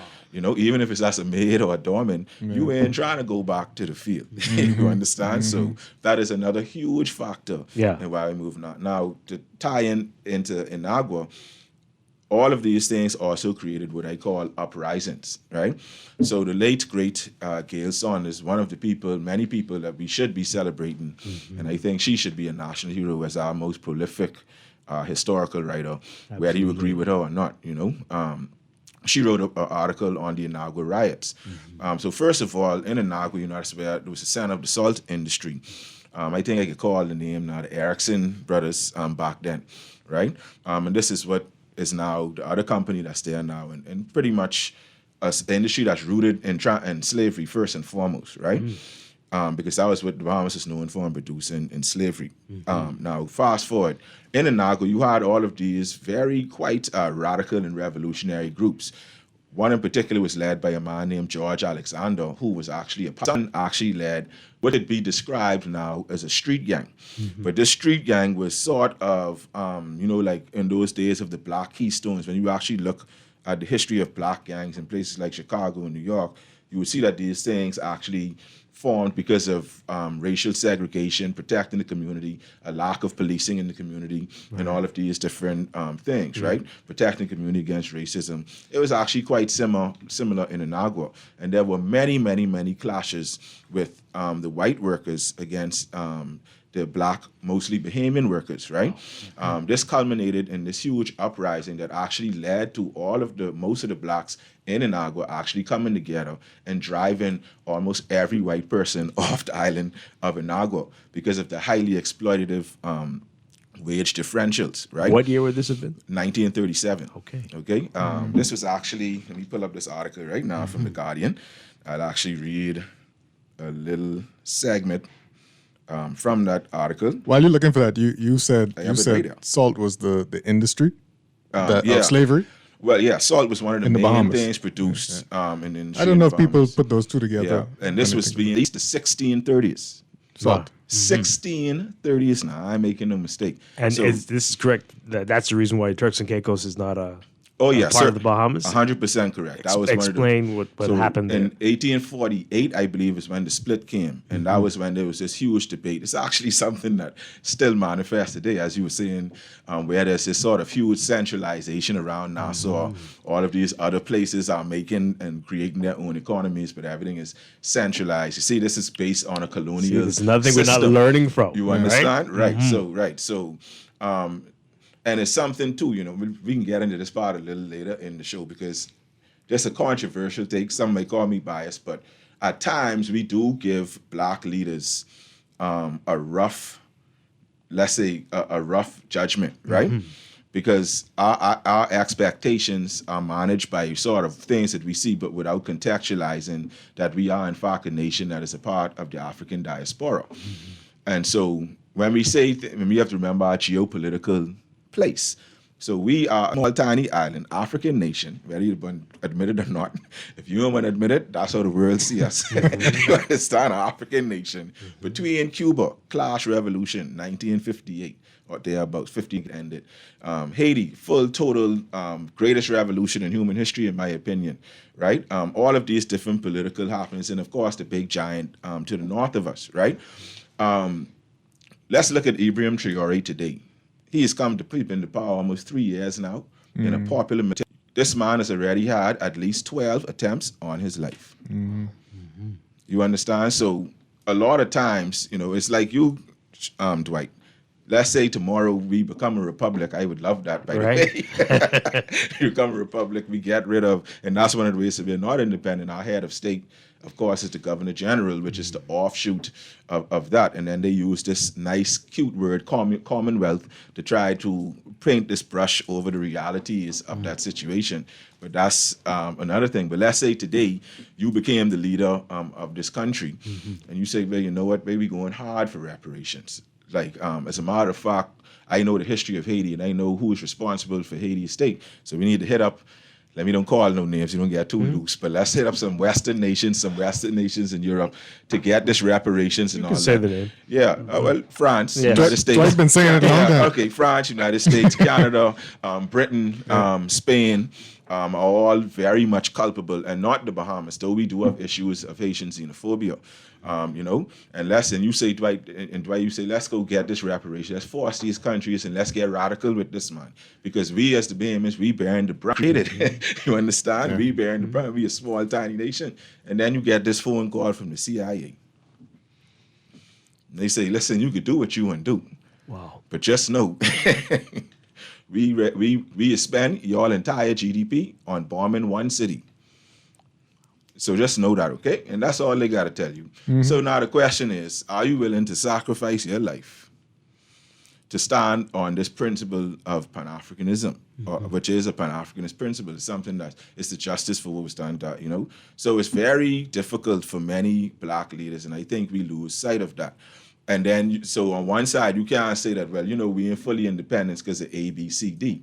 And then you don't even have it structurally. You have a lack of independence and freedom of movement through what I mentioned just now, which are these modern-day imperialist agendas, which we tend to be stuck in between too, which you saw happening between, let's call it the dragon and the eagle. And they're trying to get our opinions on it, and we just like, you know what, we ain't getting in that, bro. Everything cool, right? And so, and again, this Bahamianness, right? I sorry to just keep jumping from point to point, but I listen a lot.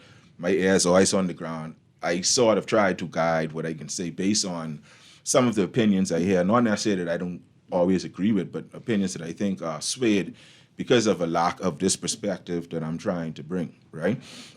And we also hear this term now, which is highly problematic, called organic Bahamian.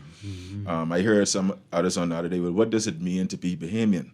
And again, that's a two-sided thing. So while we talk about our struggle to understand what geopolitical loyalty actually is, being Bahamian has absolutely nothing to do with your ethnicity. This might shock some people to hear me say this, but even Conky Joes, European Bahamians, British, all of them are just as Bahamian as any black man, because what it deals with is geopolitical loyalty.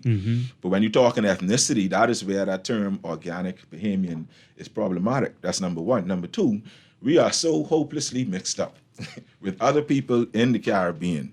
In the 1790s, it was common practice for the quote-unquote Bahamian wreckers and privateers to sack the property of the French emigres that were coming through, right? And this also amounted in mass appropriations of enslaved people in Saint-Domingue, which then became Haiti, to the point where in 1795, when the British were defeated in the Haitian Revolution, people don't know they beat the British, the Spanish, and the French, and Napoleon in particular, right? But when they defeated the British in Northwest Haiti in April 1795, that's when everything just switched. It's like, oh my God, this is a serious revolution. But we've been bringing all these at the time French Negroes here. Oh my God, what if they try to do it? And then in 1797, it is alleged that they did have they call it the French Negro plot. But it wasn't just French Negroes. It was a mixture of Bahamian names like Tucker and obviously quote-unquote French names, but Haitian names like Baptiste, who came together and attempted a full-scale revolution in 1797, which would have made the Bahamas the first black republic in the Western Hemisphere, you see? And ever since that date, you know what the narrative was? They put a ban on French Negroes in the Bahamas since then. See the parallels? And say, wait, we got to ban them. They coming to take over and all of that stuff. And see, the whole organic Bahamian theory is no scientific or historical foundation. And it's very problematic. It's actually very much tied to eugenics. And it might seem like a leap, but let me land it. So I'm sure you may be familiar with the replacement theory. When you see those ultra-conservative groups in the United States march, the chant is typically, you will not replace us. This was also the policy of the KKK. This had a lot to do with when a quote-unquote a white man have a baby with a white black woman, the baby quote-unquote black based on their one-drop rule. It's quite complex. But at the end of the day, it's this idea that there will be this racial supplantation, right? Now, in the Bahamas, for some reason, we tend to conflate geopolitical loyalty with this ethnicity. And then, of course, Haitians are mostly African, as we are mostly African, right? And so we use that almost that same mentality of this replacement theory. And so you have people making crazy statements, like how our government schools are being overrun with migrants, right? Now, the hospital one might hold some legitimacy. But remember, who built our hospital? The hospital was built in the 1940s, if I remember correctly. You think that hospital built in the 1940s in the British colony of the Bahamas was built for you? No, you understand? And it was built at a time when I think we had less than 100,000 people. You see, so all of these are things now, being built a new hospital in 52 years. That's another discussion, right? But we did, though. I think Doctors Hospital, though, is privately owned, you know, so... Again, we just have to have a more balanced approach at sort of looking at these things. Her Majesty is prison. And look who these things even named after. I mean, like, it's right there in the name. Princess Margaret. His Majesty is Her Majesty is prison. You understand? Again, built in the 1930s, 1940s. All right. We're going to take a quick break for news. We'll come back. You said a lot just now. We want to touch on some of those points. I know you have others. You want to get to that article and so much more to get to with Christopher Davis. We're talking about learning from the past, mistakes, and knowing what we need to appreciate right here in our wonderful Bahamas. This is Morning Blend on Guardian Radio 96.9. Stay with us. Happy Independence, Bahamas. Golden Anniversary, Bahamas. Regarding in Tuma, Bahamas. Fishing in Long Island, Bahamas. Sailing on the Melbourne, Bahamas. Diving pumpkin west in Bahamas. Peas and rice and fried fish, Bahamas. Pineapple, plum, Lucre, Bahamas. Here's the show-winning art store moment from Shelley and Dee Dee. We're the only full art store in the Bahamas. If we don't have it, we make a list, and trust me, our boss can get that. You can find sketchbooks, acrylics, the canvases in all sizes, stencils. We have the Angelus that they use on shoes and letters. We're the only persons in Nassau that carries the Montana spray. We have the Krylon sprays, watercolor and paints, the oil, chalk paints, the alcohol paint, metallic paints, the little Floetrol, and we have cleaning products for the artists, thinning products for the artists, and Crayola colors, and glitters, pencils, the Posca markers, and pastels, oil, and the acrylic pastels, dyes. Oh yeah, we also have airbrush paint. I didn't forget that part of the movie. Gift sets, hobby craft, Oil shrimp, clays. stew shrimp gumbo. But art supplies. We have a lot of them. Sherwin-Williams Art Store. Find colour in every day. This is Guardian Radio 96.9 FM, streaming on GuardianTalkRadio.com and the Guardian Radio app, Nassau, Bahamas. Tired of banks forcing you to use technology to bank the way they want you to? Your convenience is important.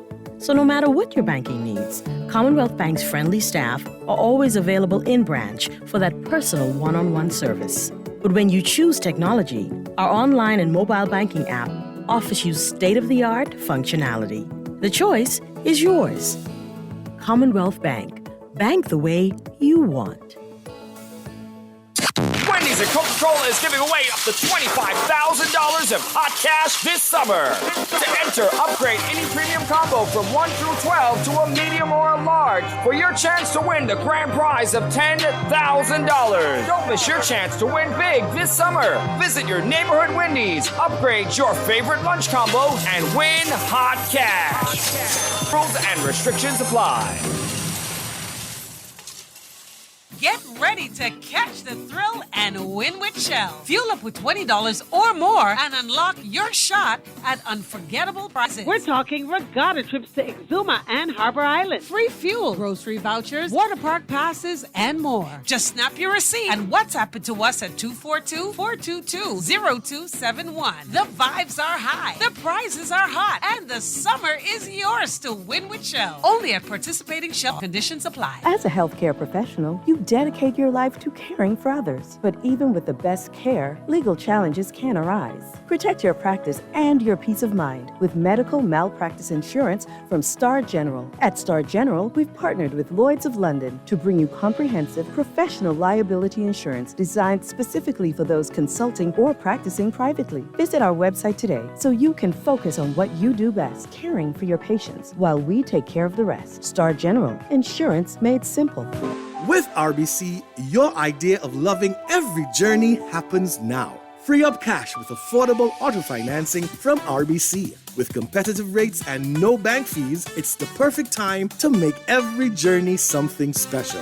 Apply now to pre-qualify in 60 seconds at rbc.com/auto loan to shop with confidence. Conditions apply. RBC, your idea of loving your journey happens here. This is Guardian Radio, your station for up-to-the-minute news and intelligent, interactive, and engaging conversations. 96.9 FM. The views and opinions of the hosts and guests are their own and do not necessarily reflect the views of the management and staff of Guardian Radio. Wake up, it's a new day. Wake up, it's a new day.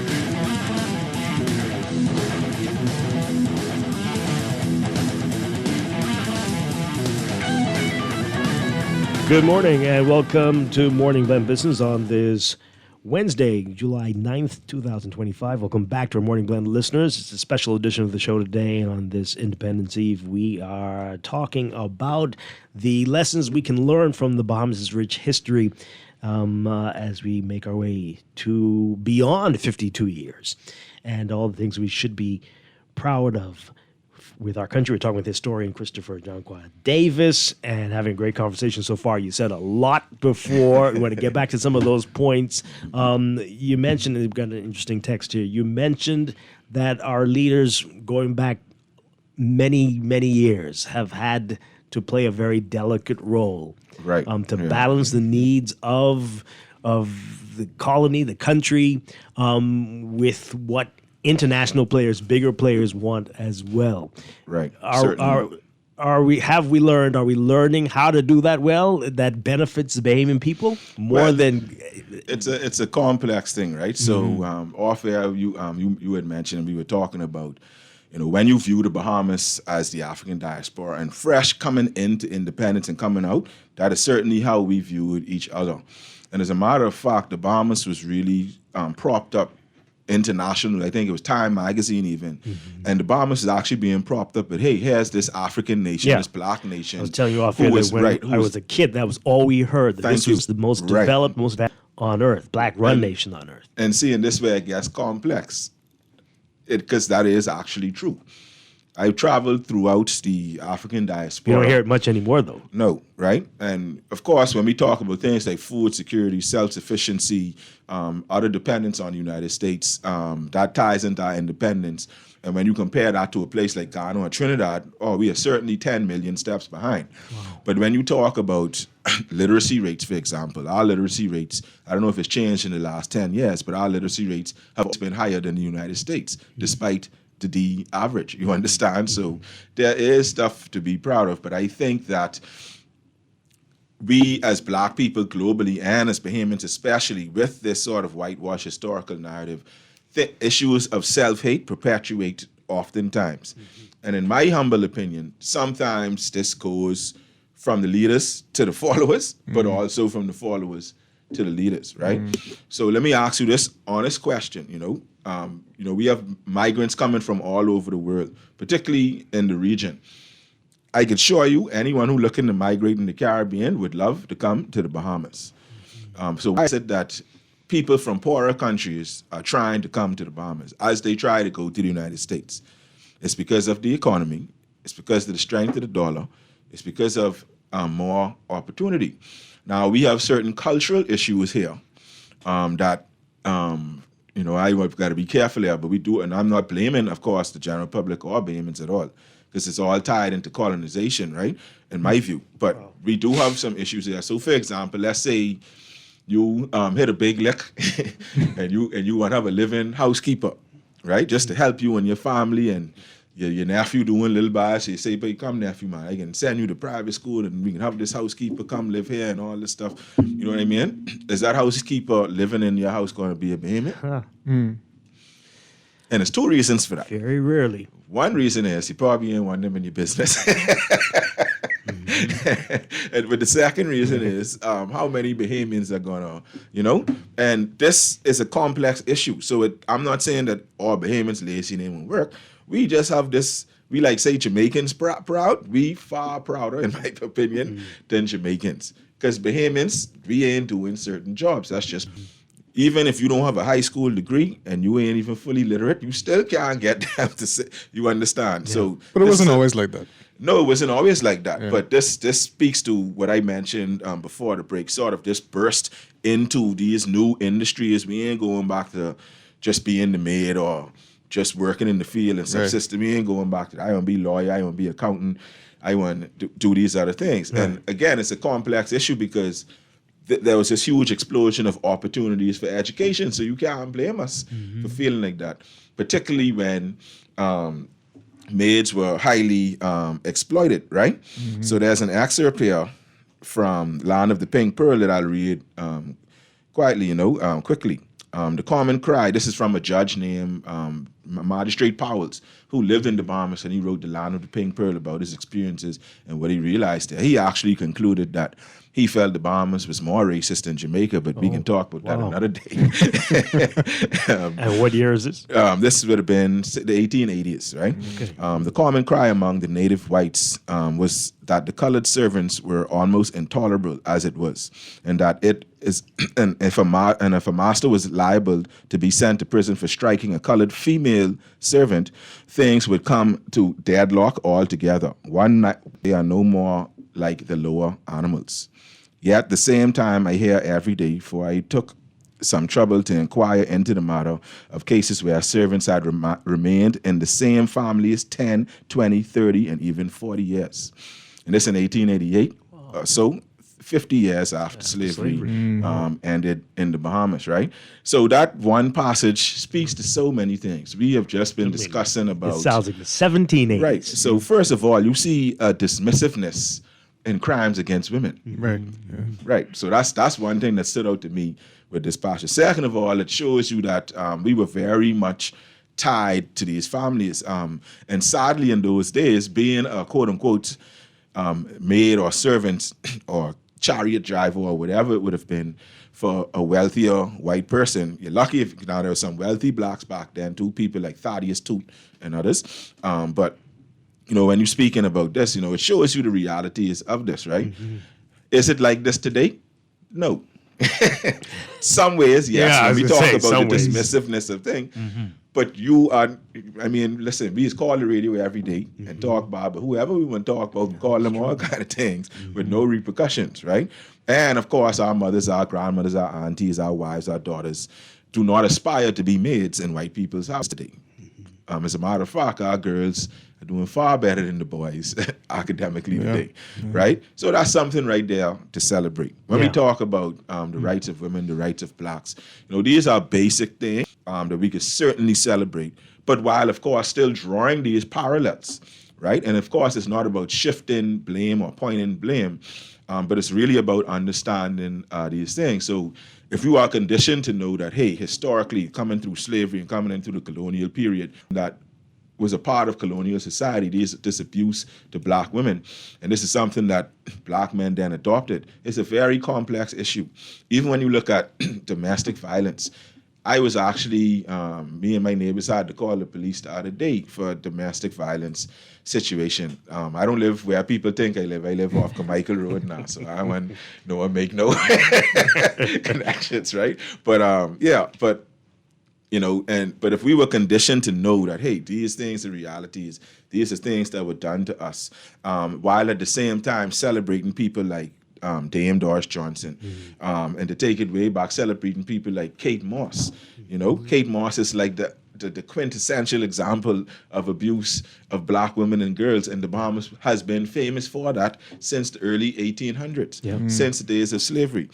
And now we see these things manifesting, and then it's still a balance because the one guy got 20 years. I think that was a good sentence, but then I think the other guy got 6. Wow, you see? And then there's a concurrent thing in there. Of course. That's all we know. Our favorite C word. Wow. Okay, so see, and then again, these issues are so complex, and this is why the history is so important, because when you look at concurrent sentences, there's actually a great lawyer who was Bahamian named Edward Cerruti Burton, and he dealt with crimes committed by blacks, even if they were guilty, but talking about exorbitant sentences.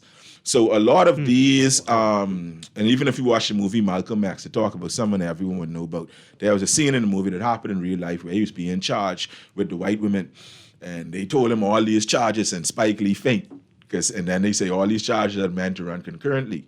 So he was charged with possession, a little bit of this drug, a little bit of that drug, speeding and all these things. So in a case like that, that is where concurrently makes sense. 3 years, 4 years, and this fella doing 11 years in jail just for having a little too much fun that night. Right. You understand? Yeah. But when you're dealing with serious crimes, that is where we need this. You see, but death, right, people and dying, and you have concurrence. Thank you very right. Exactly. And I think that somehow, I know that in other countries, and not that you want public opinion to sway too much, where it's almost like a lynch mob and extrajudicial sentences happening and all these things, right?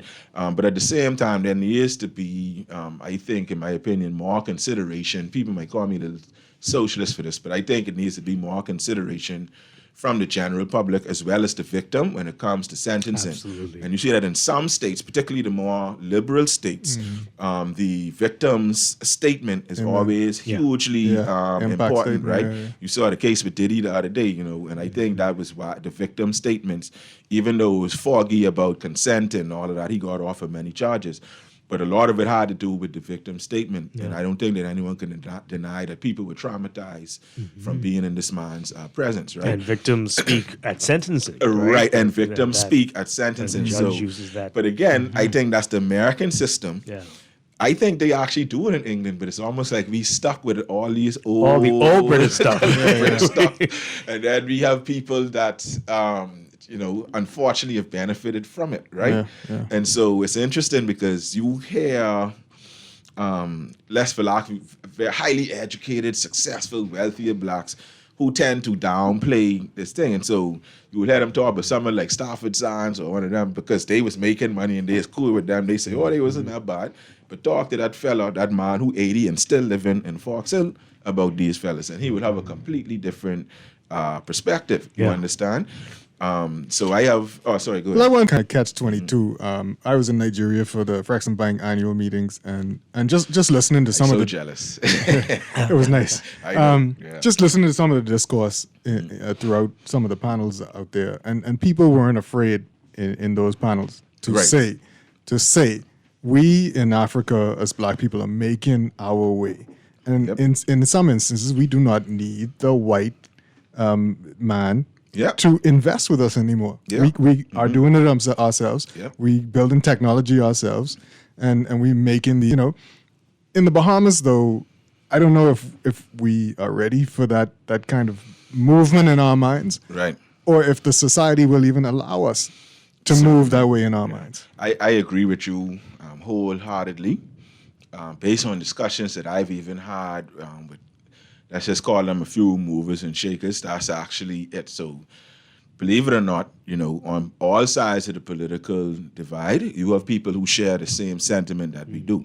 But because of certain imperialists and the uncertainty of knowing if it will be politically popular. Because let's remember what politics and politicians are. It's all about power. It's all about getting votes. It's all about and whether you're doing it for personal gain or because you genuinely want to help the country. You're still doing it for this. It's still the same process. You're still doing the same thing, And so, but I think that we have been very much, we have one of the more conservative outlooks in the African diaspora.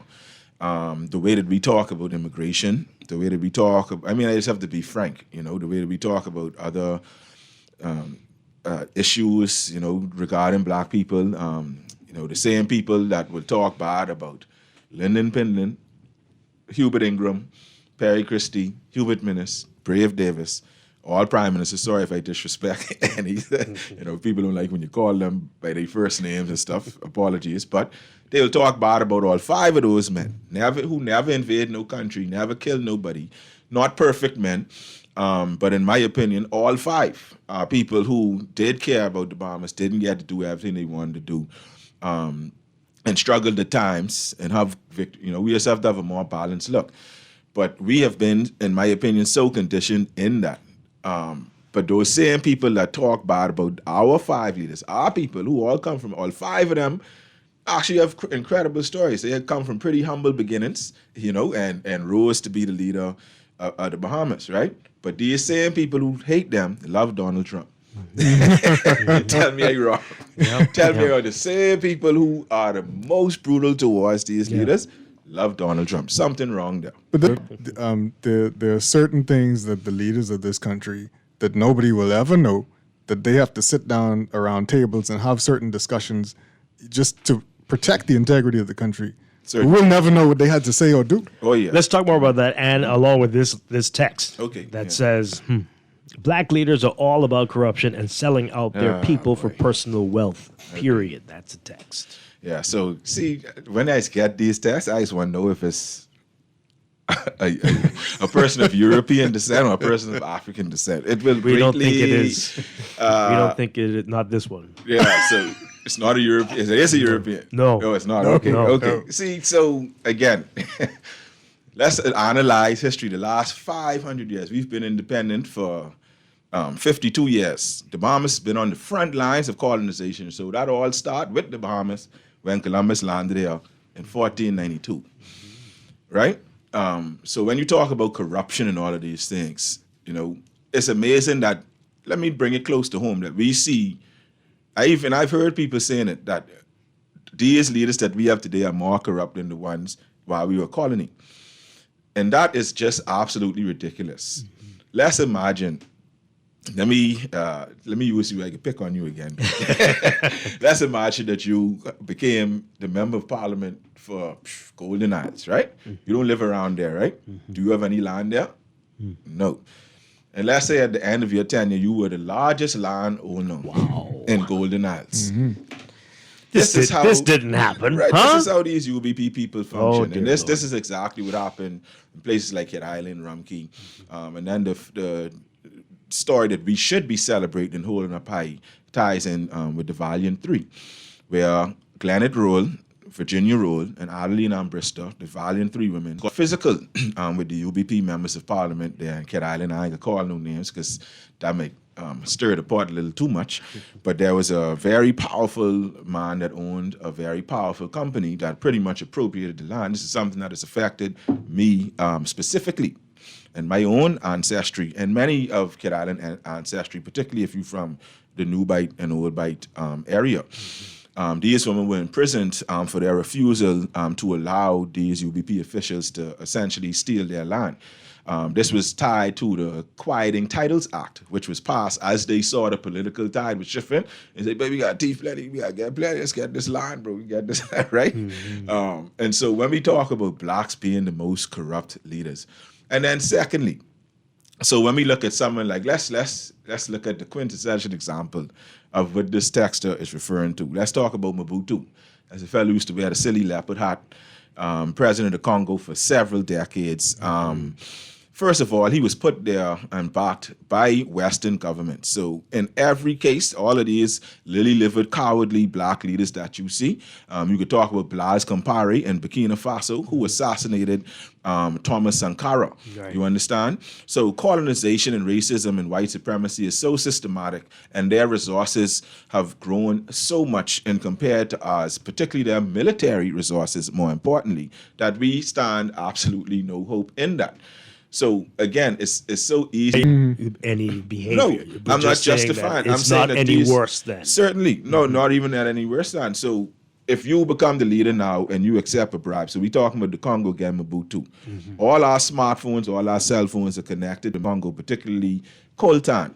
You understand? There was a man named Patrice Lumumba who was voted in a free and fair election, and the CIA came in and killed the man.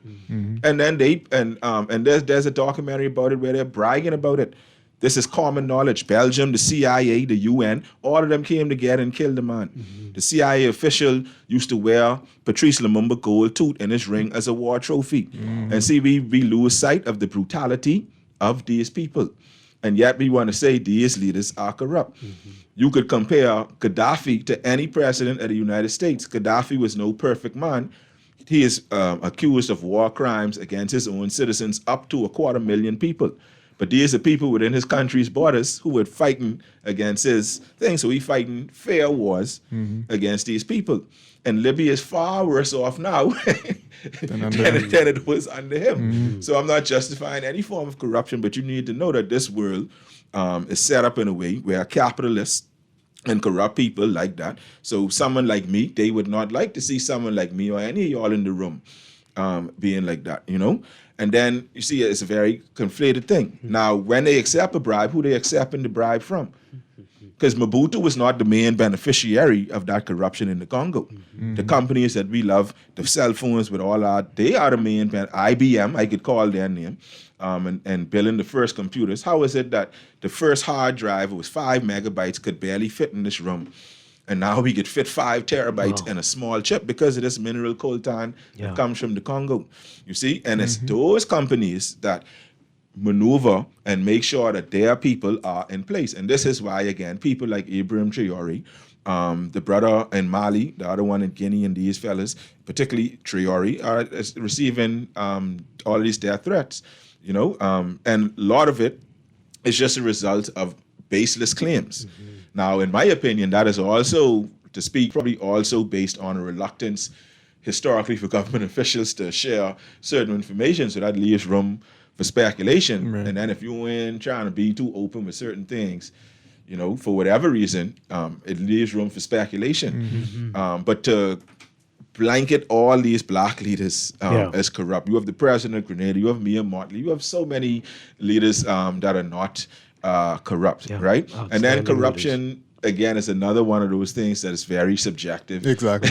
Depends on where you go. So in Africa, you have a tipping culture.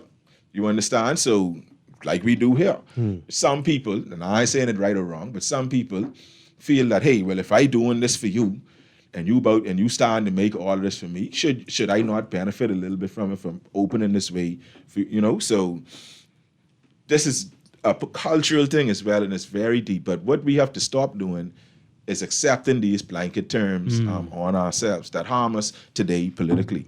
You mentioned the UBP. I want to ask you hear this a lot that, especially at times like independence, maybe majority rule, you don't see many white Bahamians involved in some of the activities, and I'm sure that some of these conversations might make them uncomfortable.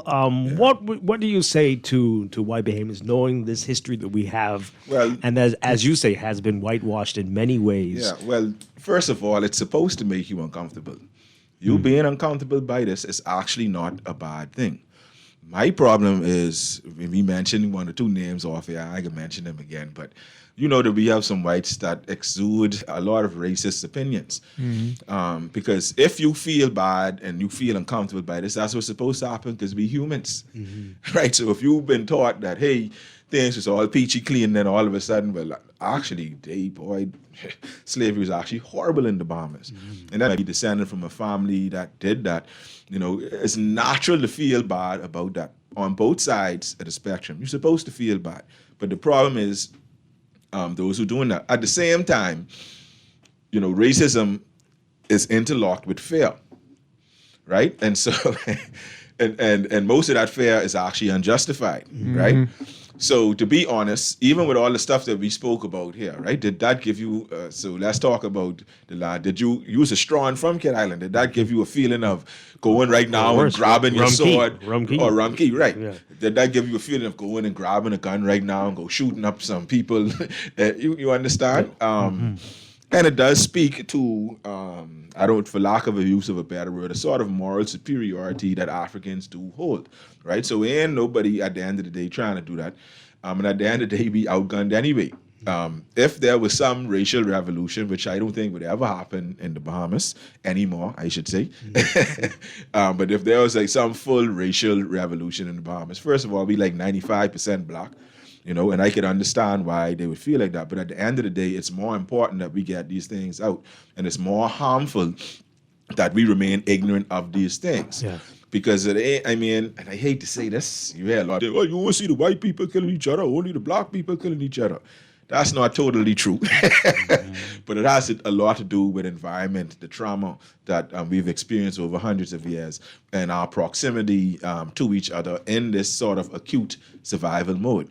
So to put it simply, we talk about black crab syndrome, or crab in a barrel syndrome, and forget that crabs don't live in barrels, right? So, and that's the situation we find ourselves now. That's not a natural environment for anybody to grow and flourish. And for them, if you feel uncomfortable, that's fine. But I would say to just get involved in the historical discussion, but also understand that our history has been very white focused. So it's not this, the white loyalist Eurocentric history is already there. A lot of historians could tell you, but this loyalist, that, and this loyalist come from Georgia, and all. That's that aspect of the history. You understand?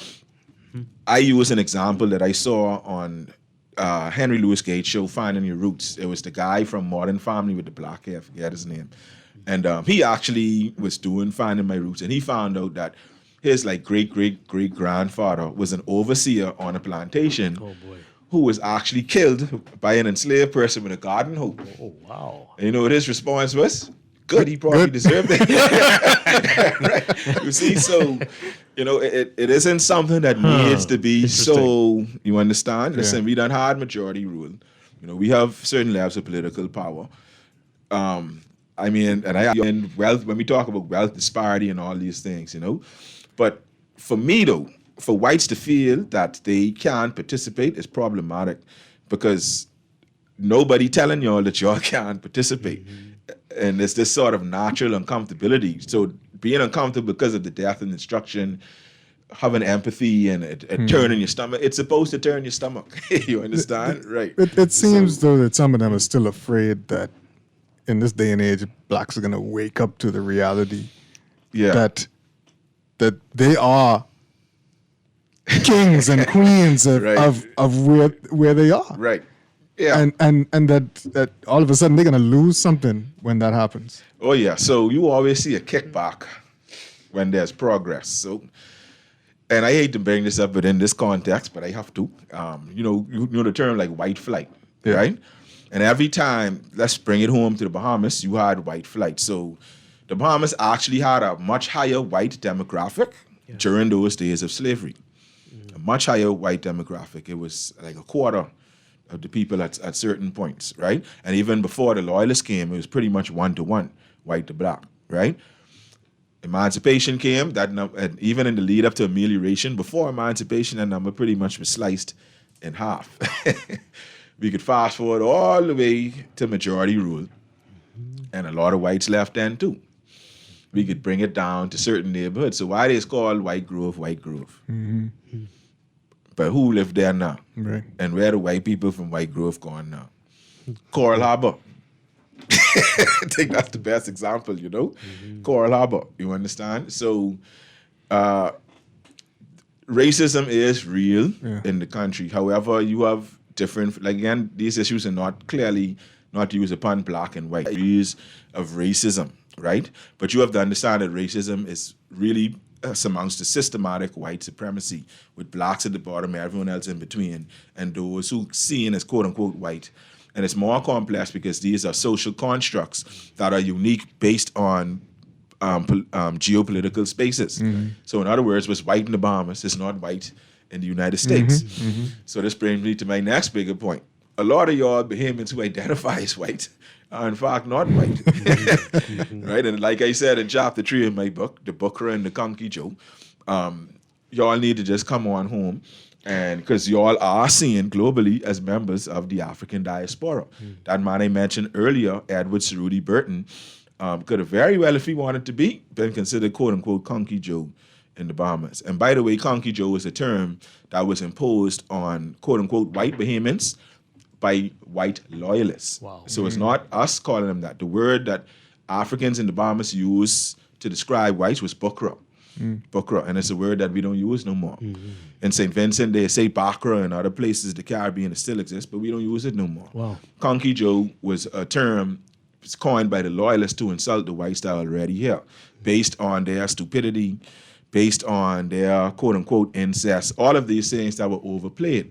And still sort of oftentimes unjustifiably applied to white Bahamians. Right, certain you understand? islands, they will say that a lot. Right. My Now, gosh. it did happen in all communities through isolation, but generally, actually, to be fair, white Bahamians knew of these things, and you would find that they would go get one gal in Canada or when they're going off to school in England and come back. So that's what you often found, particularly with men towards women, and then she would marry him last name there. So it's not as extreme as the law. But remember, this Conky Joe thing, ironically though, it refers to a racial epithet, not based on their whiteness, but more so based on their blackness, because that term was also coined to tease them because y'all ain't really fully white. My goodness. You Wow. understand?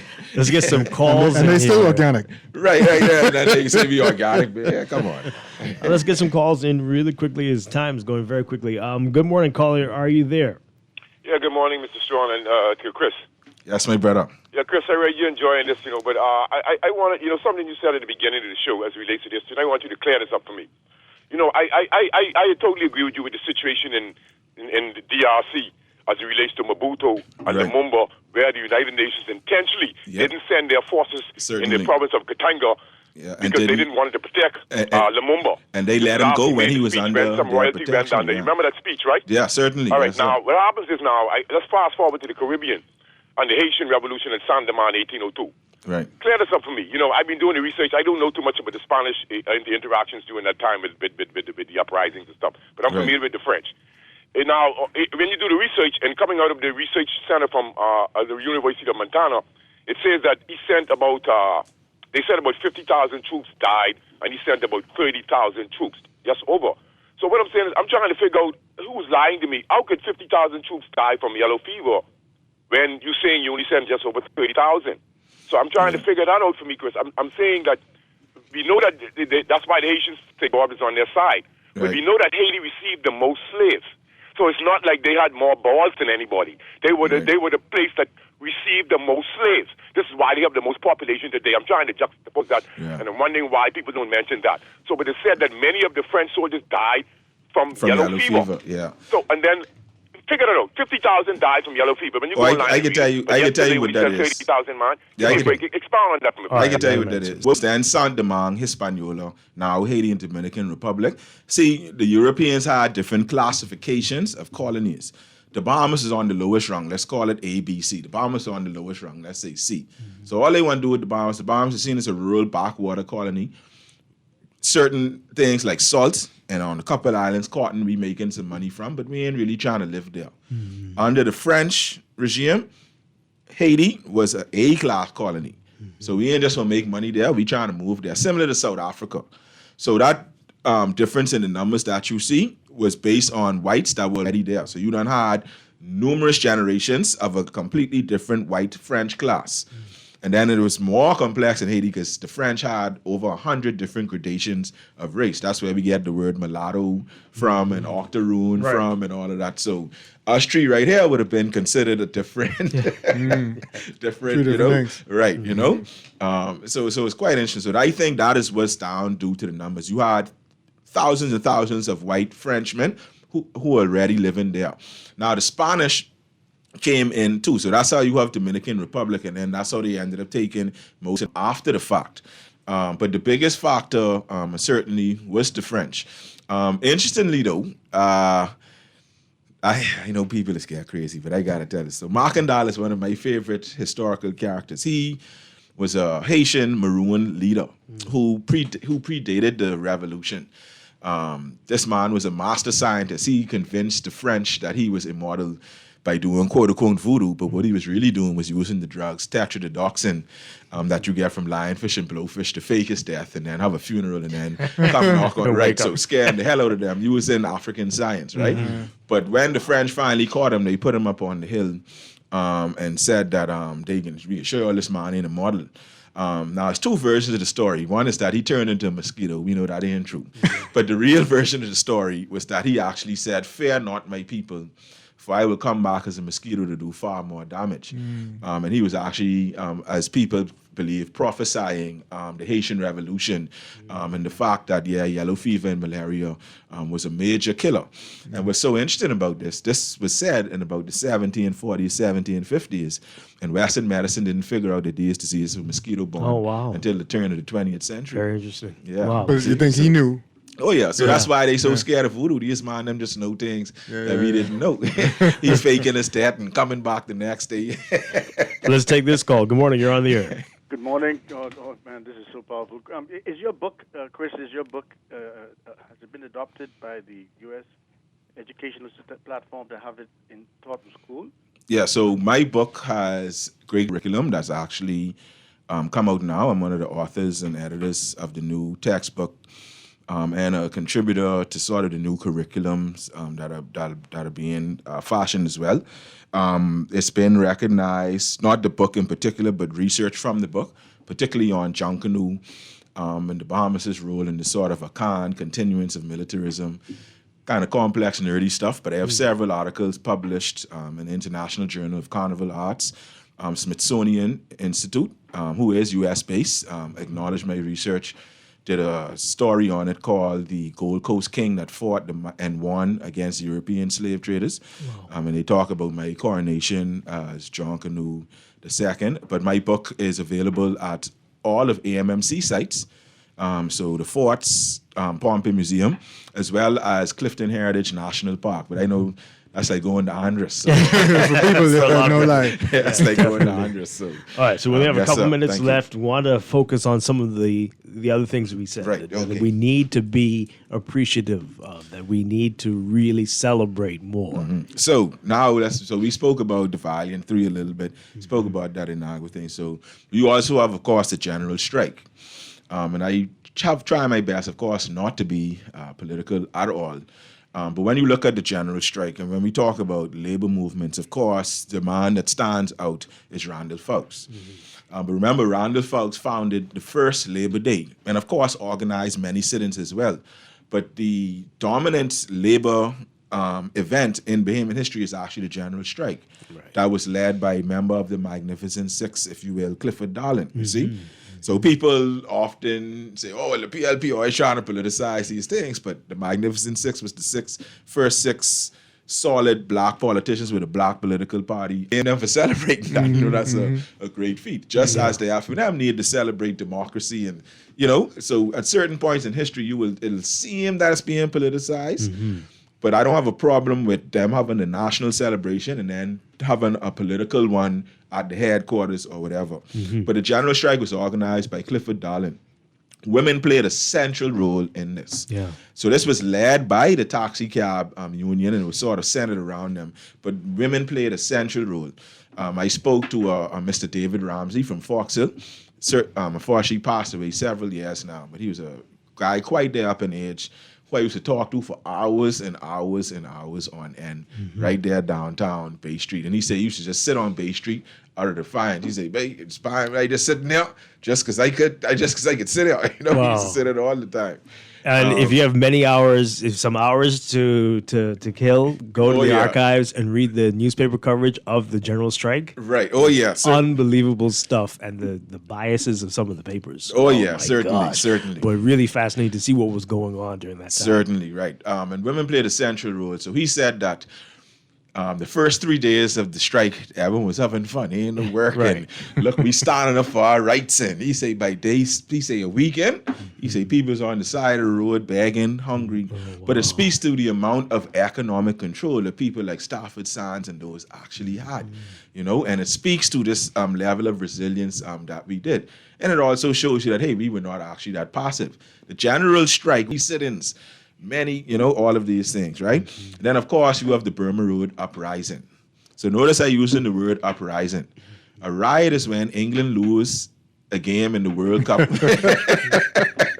You understand? That? Right. These were uprisings. These were deep-seated, planned, radical action. And we as African people, particularly in the Western Hemisphere, don't get anything done without radical action.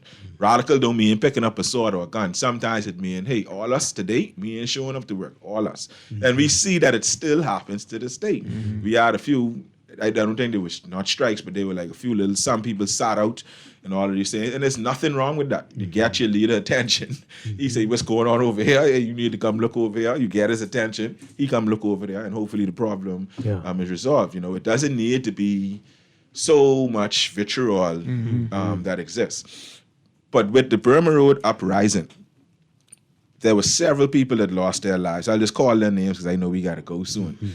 David Smith, Roy Johnson, Macintosh, the first name is in there, who was actually killed for breaking curfew right on the eastern side of Collins Wall. I can let you put two and two together there. Taught by shopkeeper Richard Holbert. And then a few days later, another man who was shot in the head, named by the name of James Alexander Roll, also died. You can let that sit in. So there's at least 5 people. Right. And last and certainly not least, this is that man on our $10 bill during the Burma Road uprising. This is his words. Shoot and shoot definitely. Stafford Sands, by the way, for those who don't know. The Nazi sympathizing racist who, while we select heroes, we need to highlight a couple villains too, and he certainly was one. Shoot and shoot definitely at the leaders, not to fire over the heads of the crowd, as it only encourages them, and they feel that the police are not able to deal with them. So Stafford Sands encouraging people to shoot, shop owners, particularly the white ones, to shoot the leaders of the Burma Road uprising, and 5 of them at least died. There were 2 other deaths. One apparently was a guy who got ran over by an ambulance in the chaos and all of these things. So why is it that we don't commemorate those men that lost their lives in the Burma Road uprising? Yeah, I've never heard the names before. And they were seen as justified. Wow. Yeah, oh yeah, certainly no one gone to jail for them, no one was charged. It seems actually that it was actually celebrated in UBP circles. For any more information on that, you could read the article I As a Man, the Bahamian published article, as well as the Russell Commission from 1947, where Stafford Sands wears his true ugly Nazi head. Wow. Yeah. All right. So 30 seconds. Aaron, bear with us. 30 seconds to end on a positive, happy, positive note on this eve of independence. What do you say to the Bahamian people? So remember, knowing the past that we've had. Right. So we have to first immerse ourselves in our past and our history. Know that the struggle for freedom in the Bahamas is a profound one that we could certainly be proud of. And we need to get into there so that it unifies us. It will know that where we came from. Of course, our history does not begin with slavery, but to know that we have gone very far. I read that short article from Land of the Pink Pearl. You see people were slapping black women all over the road, all around the place, and black women can only hope to be a maid in some rich person's house. Now, that still exists with violence against women. It will bring understanding to that, but also allow us to celebrate that, hey, our women can now be anything that they want to be, you know? So that's just one of the many examples that we can learn to celebrate while we still hold our governments to account, as we always have, right? Yeah. Thank you. Excellent stuff. Christopher Davis, thank you so much. We've got to have you on regularly. We're working on it. We're going to make sure it happens. But thank you for being here. Happy Independence to you. Yes, happy Independence. Chester Robards, happy Independence Happy to Independence. you. And everybody have a wonderful, safe Independence. Be safe tonight. Be safe tomorrow. We'll be back on Friday with more Morning Blend here on Guardian Radio 96.9. Stay tuned for Aaron Green and On the Clock next. Going down Harrow Road, going down Robinson Road, going down Carmichael Road again, like nobody.